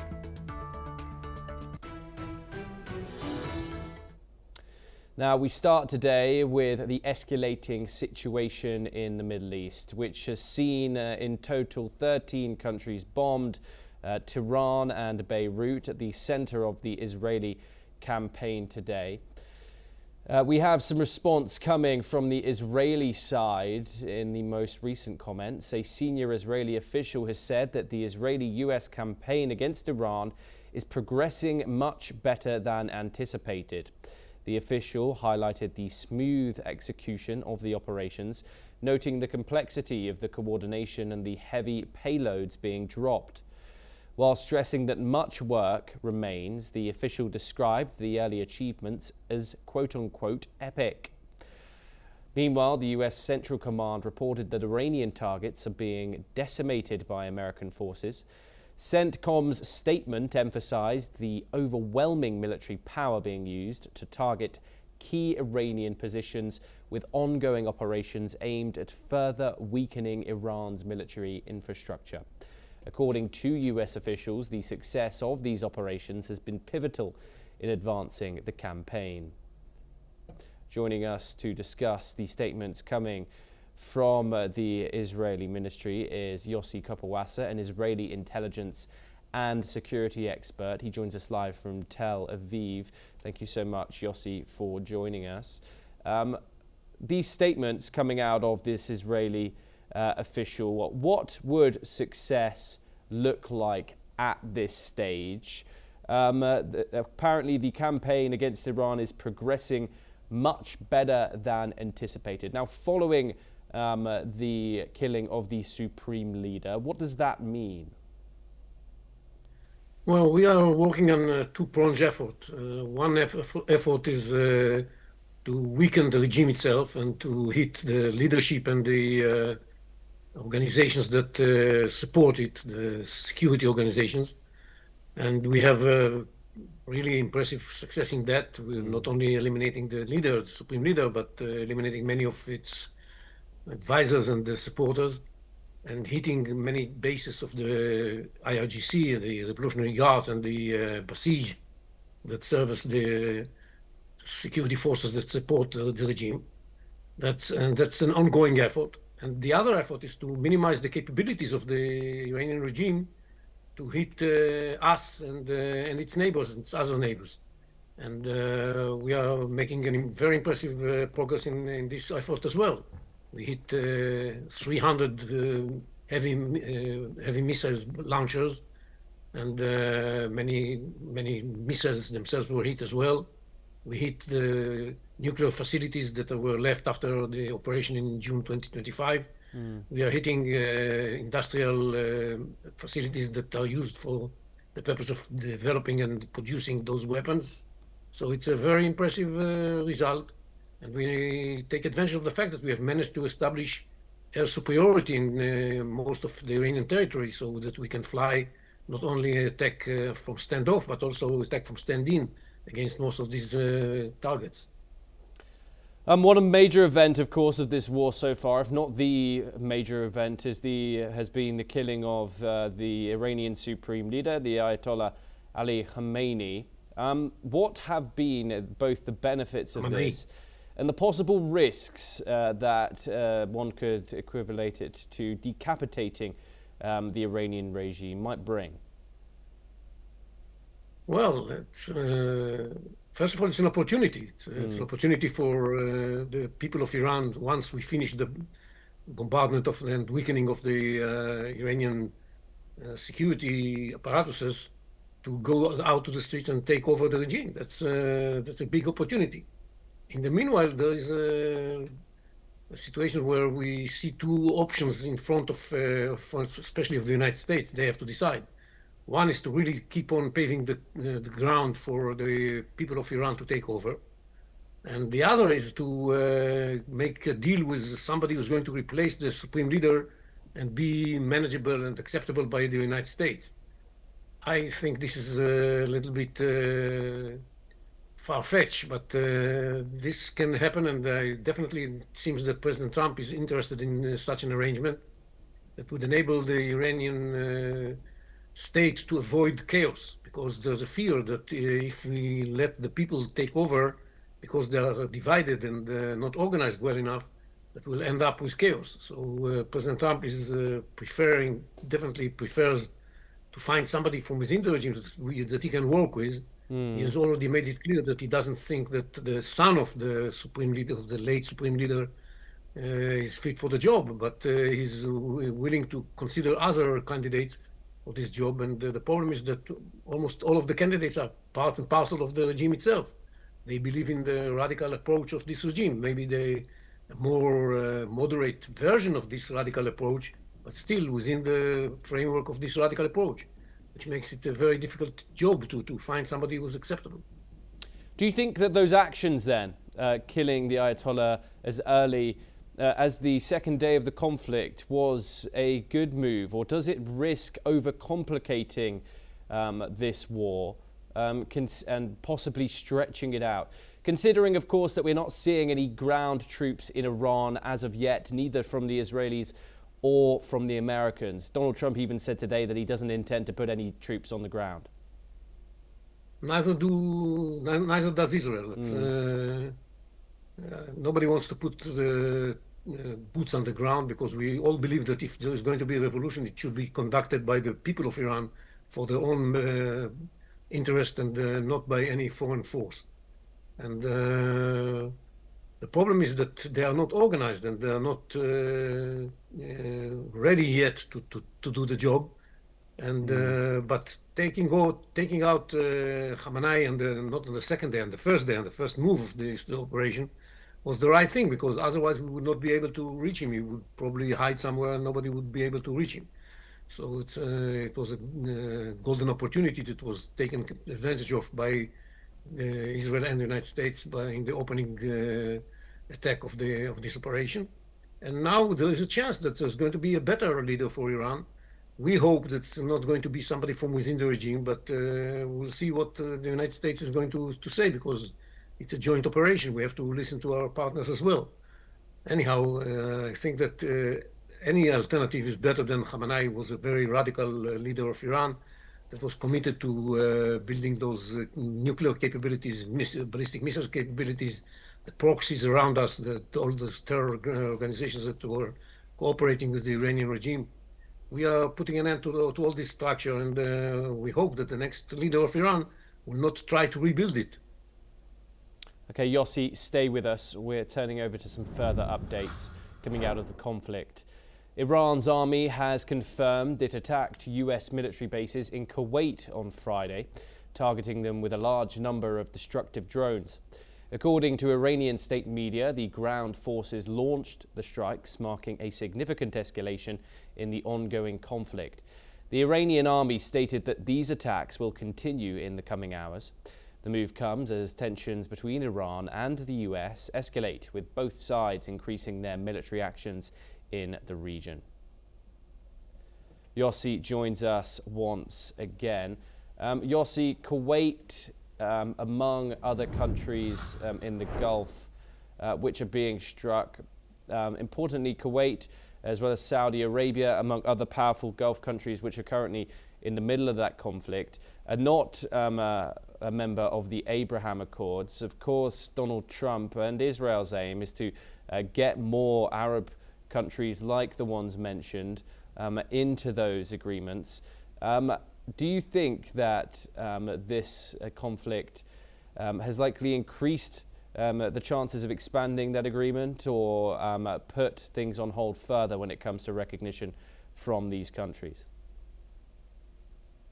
Well, I think that what they all realize is how dangerous Iran is and how necessary it is to replace the regime there and put somebody who's more manageable in exchange for the current regime. Does that mean that they are necessarily going to have to show readiness to enter the Abraham Accords? Not automatically, but the chances are that one of the bases of the Abraham Accords is the awareness of the Iranian threat. It's not the major reason why people joined the Abraham Accords. There were many other benefits, economic and technological and so on and so forth. But security was one of the issues.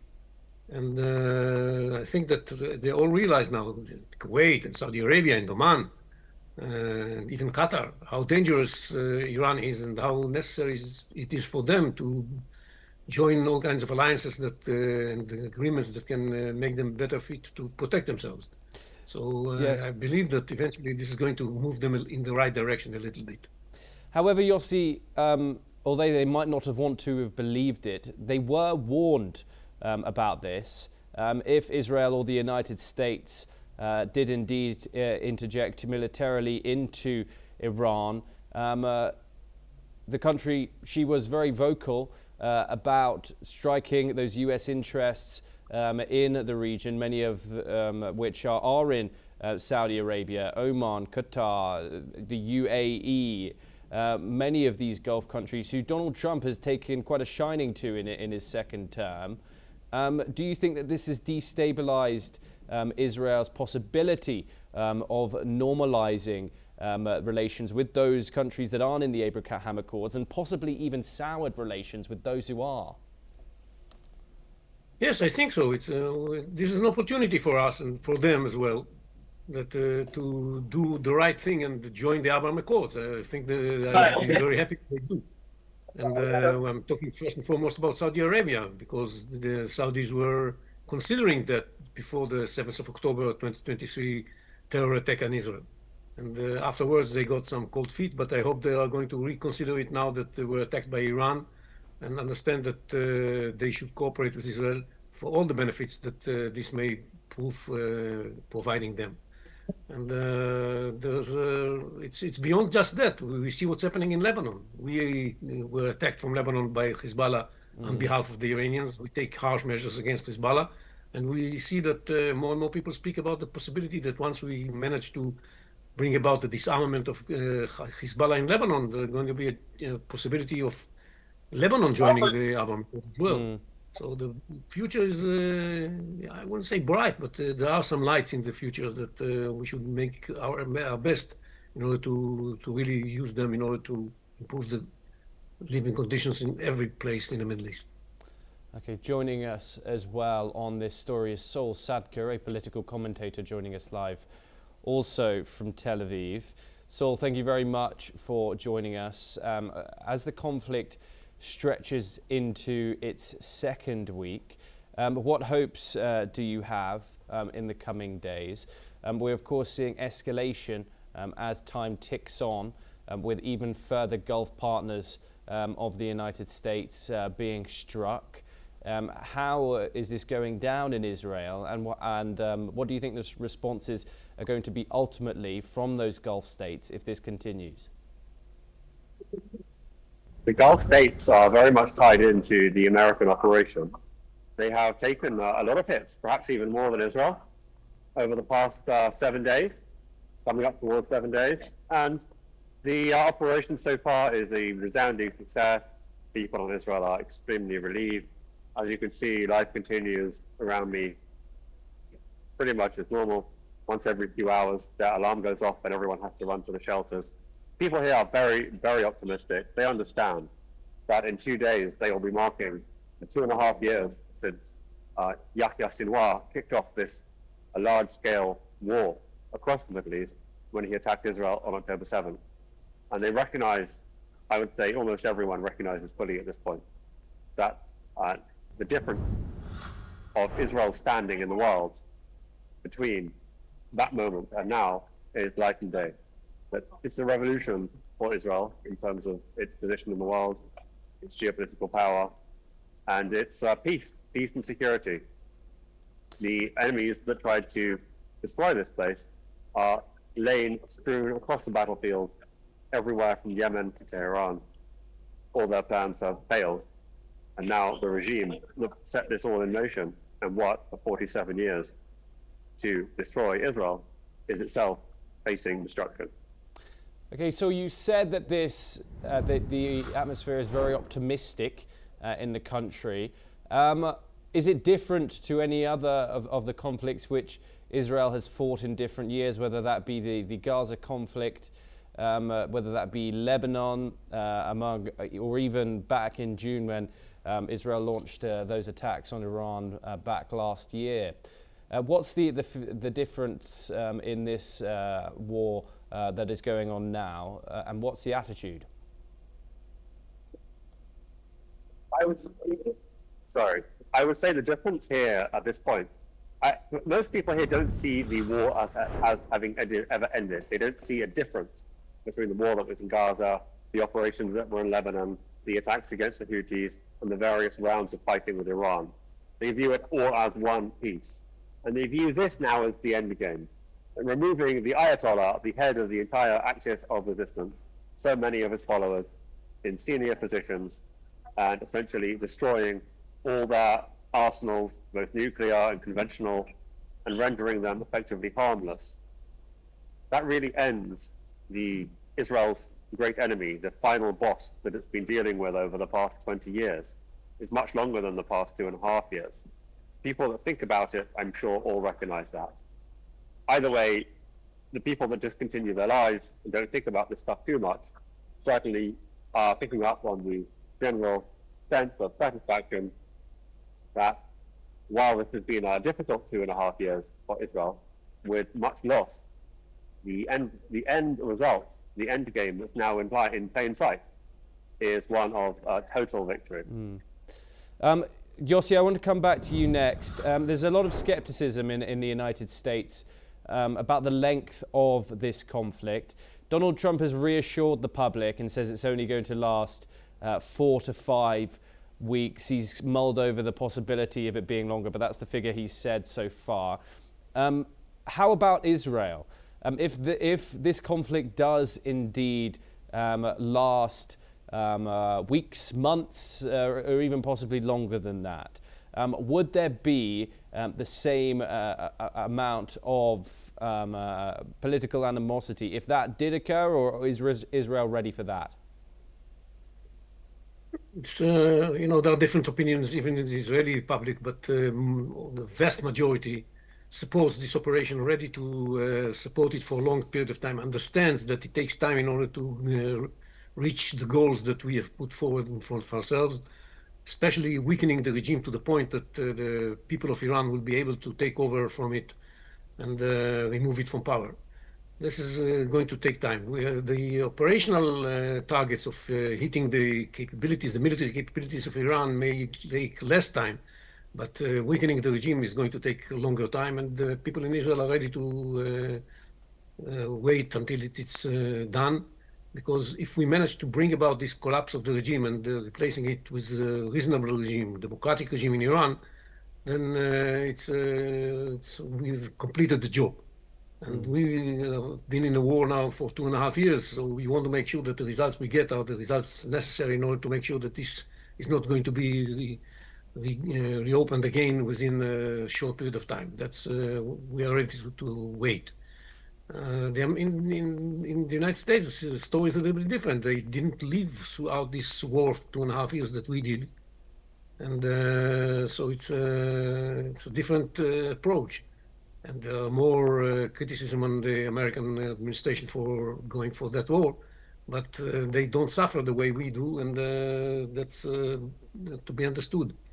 Anyhow, I think both the Americans and us are saying that we are not under time pressure.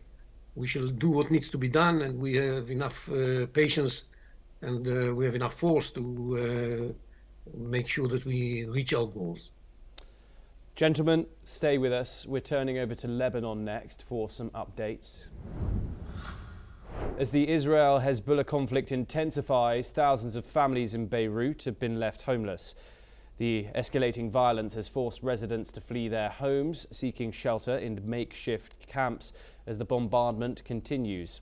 The Lebanese capital is facing a severe humanitarian crisis, with displaced families struggling to find adequate housing, food and medical assistance. Local authorities and humanitarian organisations are calling for urgent aid to address the needs of these vulnerable populations.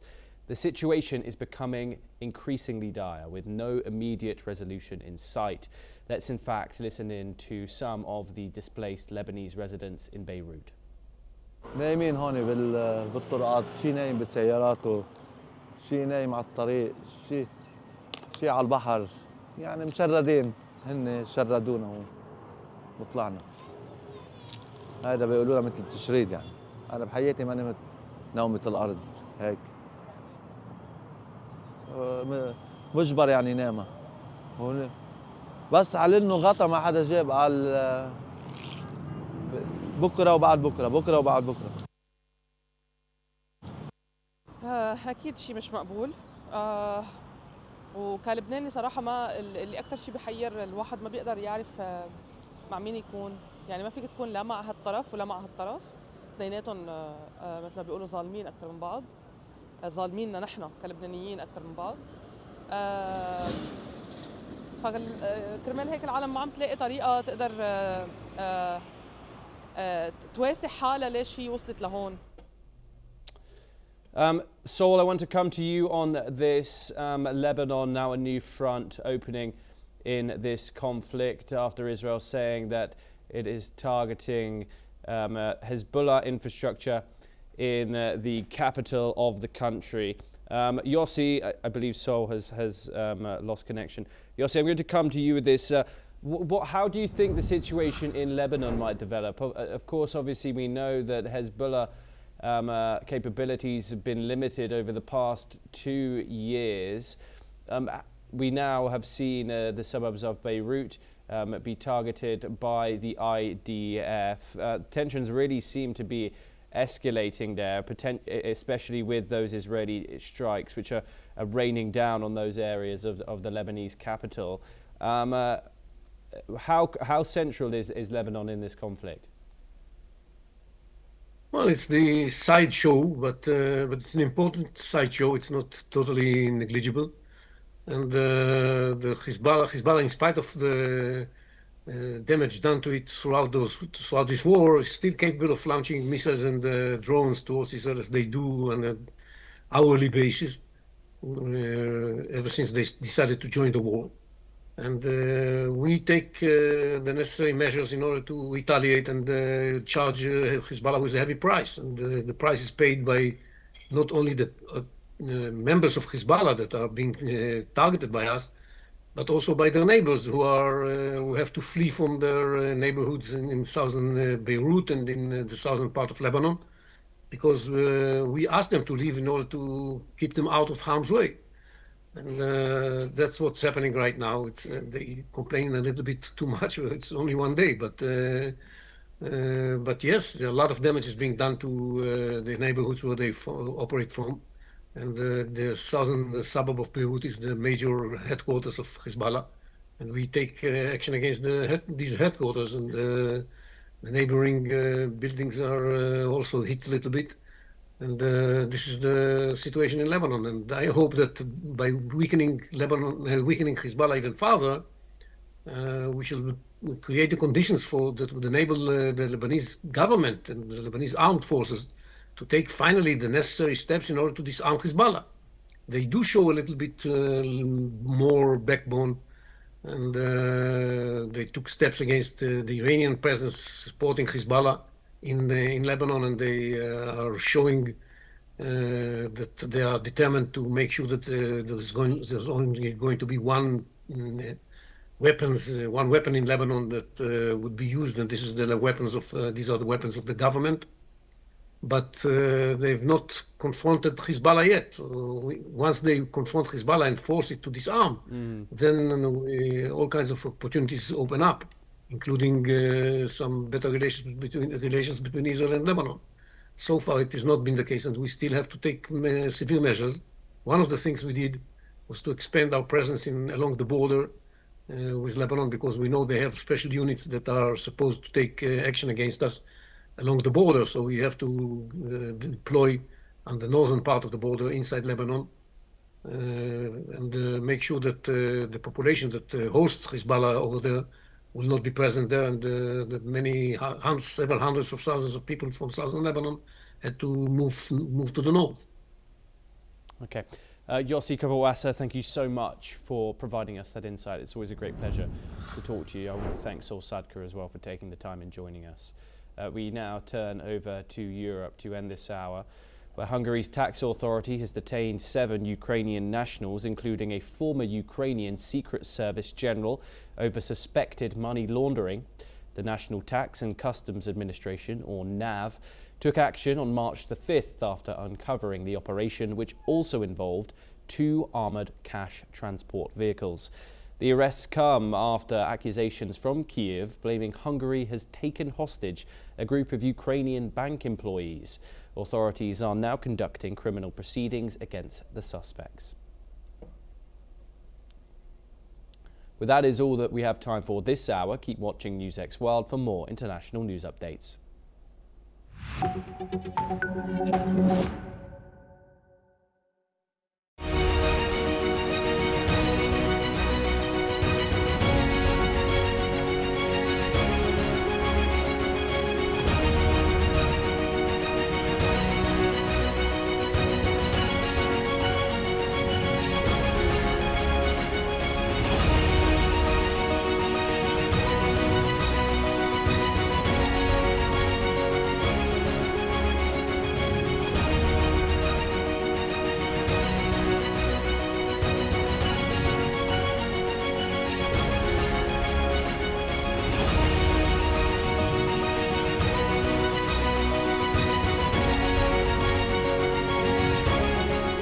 In the midst of death, life persists. In the midst of untruth, truth persists.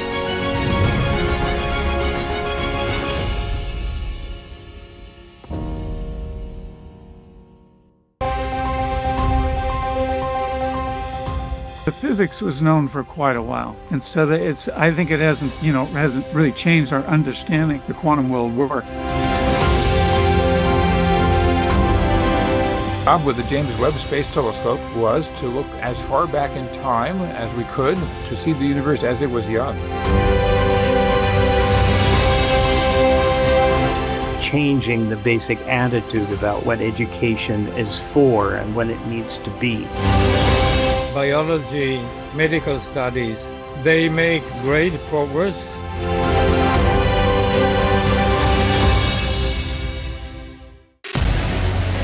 What we can do as the Interparliamentary Union to strengthen democracy, to promote human rights, to ensure that humanitarian law is respected.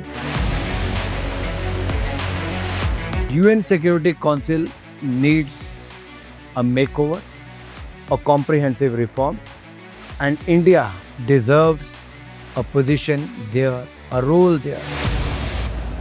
Prime Minister Modi during Operation Sindoor made it amply clear that war has never been India's choice. We are with the side of peace, We are neither neutral nor indifferent. We are with peace.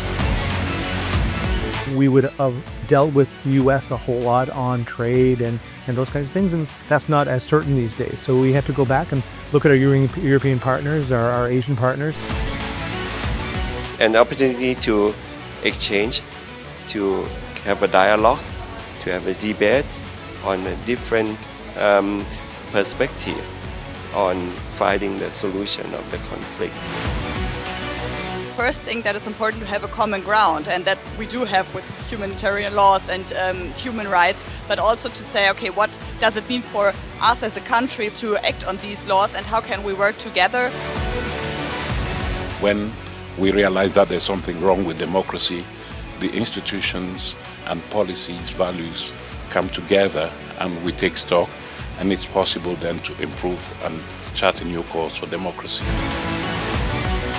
It's the people's right to self-determination, and if they want to be independent, they should be independent. We will not start a war against Greenland.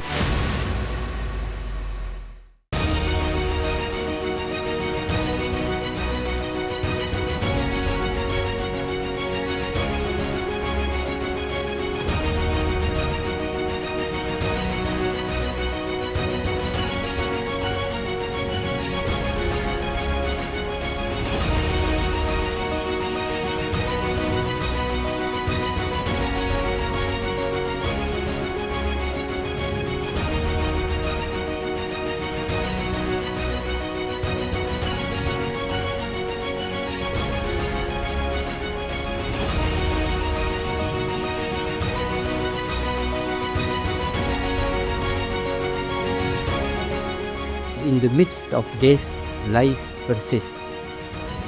In the midst of untruth, truth persists.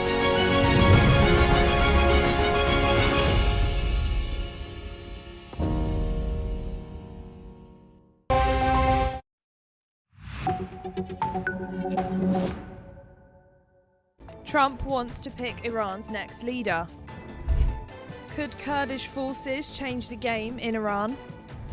Is Reza Pahlavi the next possible option for Iran? Trump's war efforts in Iran gets congressional backing. From Mossadegh to Khamenei, let's understand Iran's leadership history. Hello, I'm Asuma Katauka and you're watching another episode of Explained with me. US President Donald Trump has said that he wants a direct say in selecting Iran's next supreme leader. This comes as Tehran's leadership transition remains unsettled after the killing of Supreme Leader Ali Khamenei on the 28th of February last month. The Iranian leadership has delayed announcing a successor, even as speculation grows that a decision could be made soon. Reports have identified Ayatollah Ali Khamenei's son, Mojtaba Khamenei, as a leading candidate, but President Trump has made it clear that he would not accept that outcome. In an extended phone interview, President Donald Trump has stated that the United States must be involved in choosing who leads the country next, drawing on a previous instance when he took a direct role in influencing Venezuela's leadership transition. According to reports, Trump has described the likely successor as unsuitable under current arrangements. Let's listen into Trump's recent statement in this regard. We also urge Iranian diplomats around the world to request asylum and to help us shape a new and better Iran with great potential. It's a country with great potential. It's a much better future for Iran. It's now beginning. It's going to be, I think, a great future. And the United States will ensure that whoever leads the country next, Iran will not threaten America or its neighbors, Israel, anybody.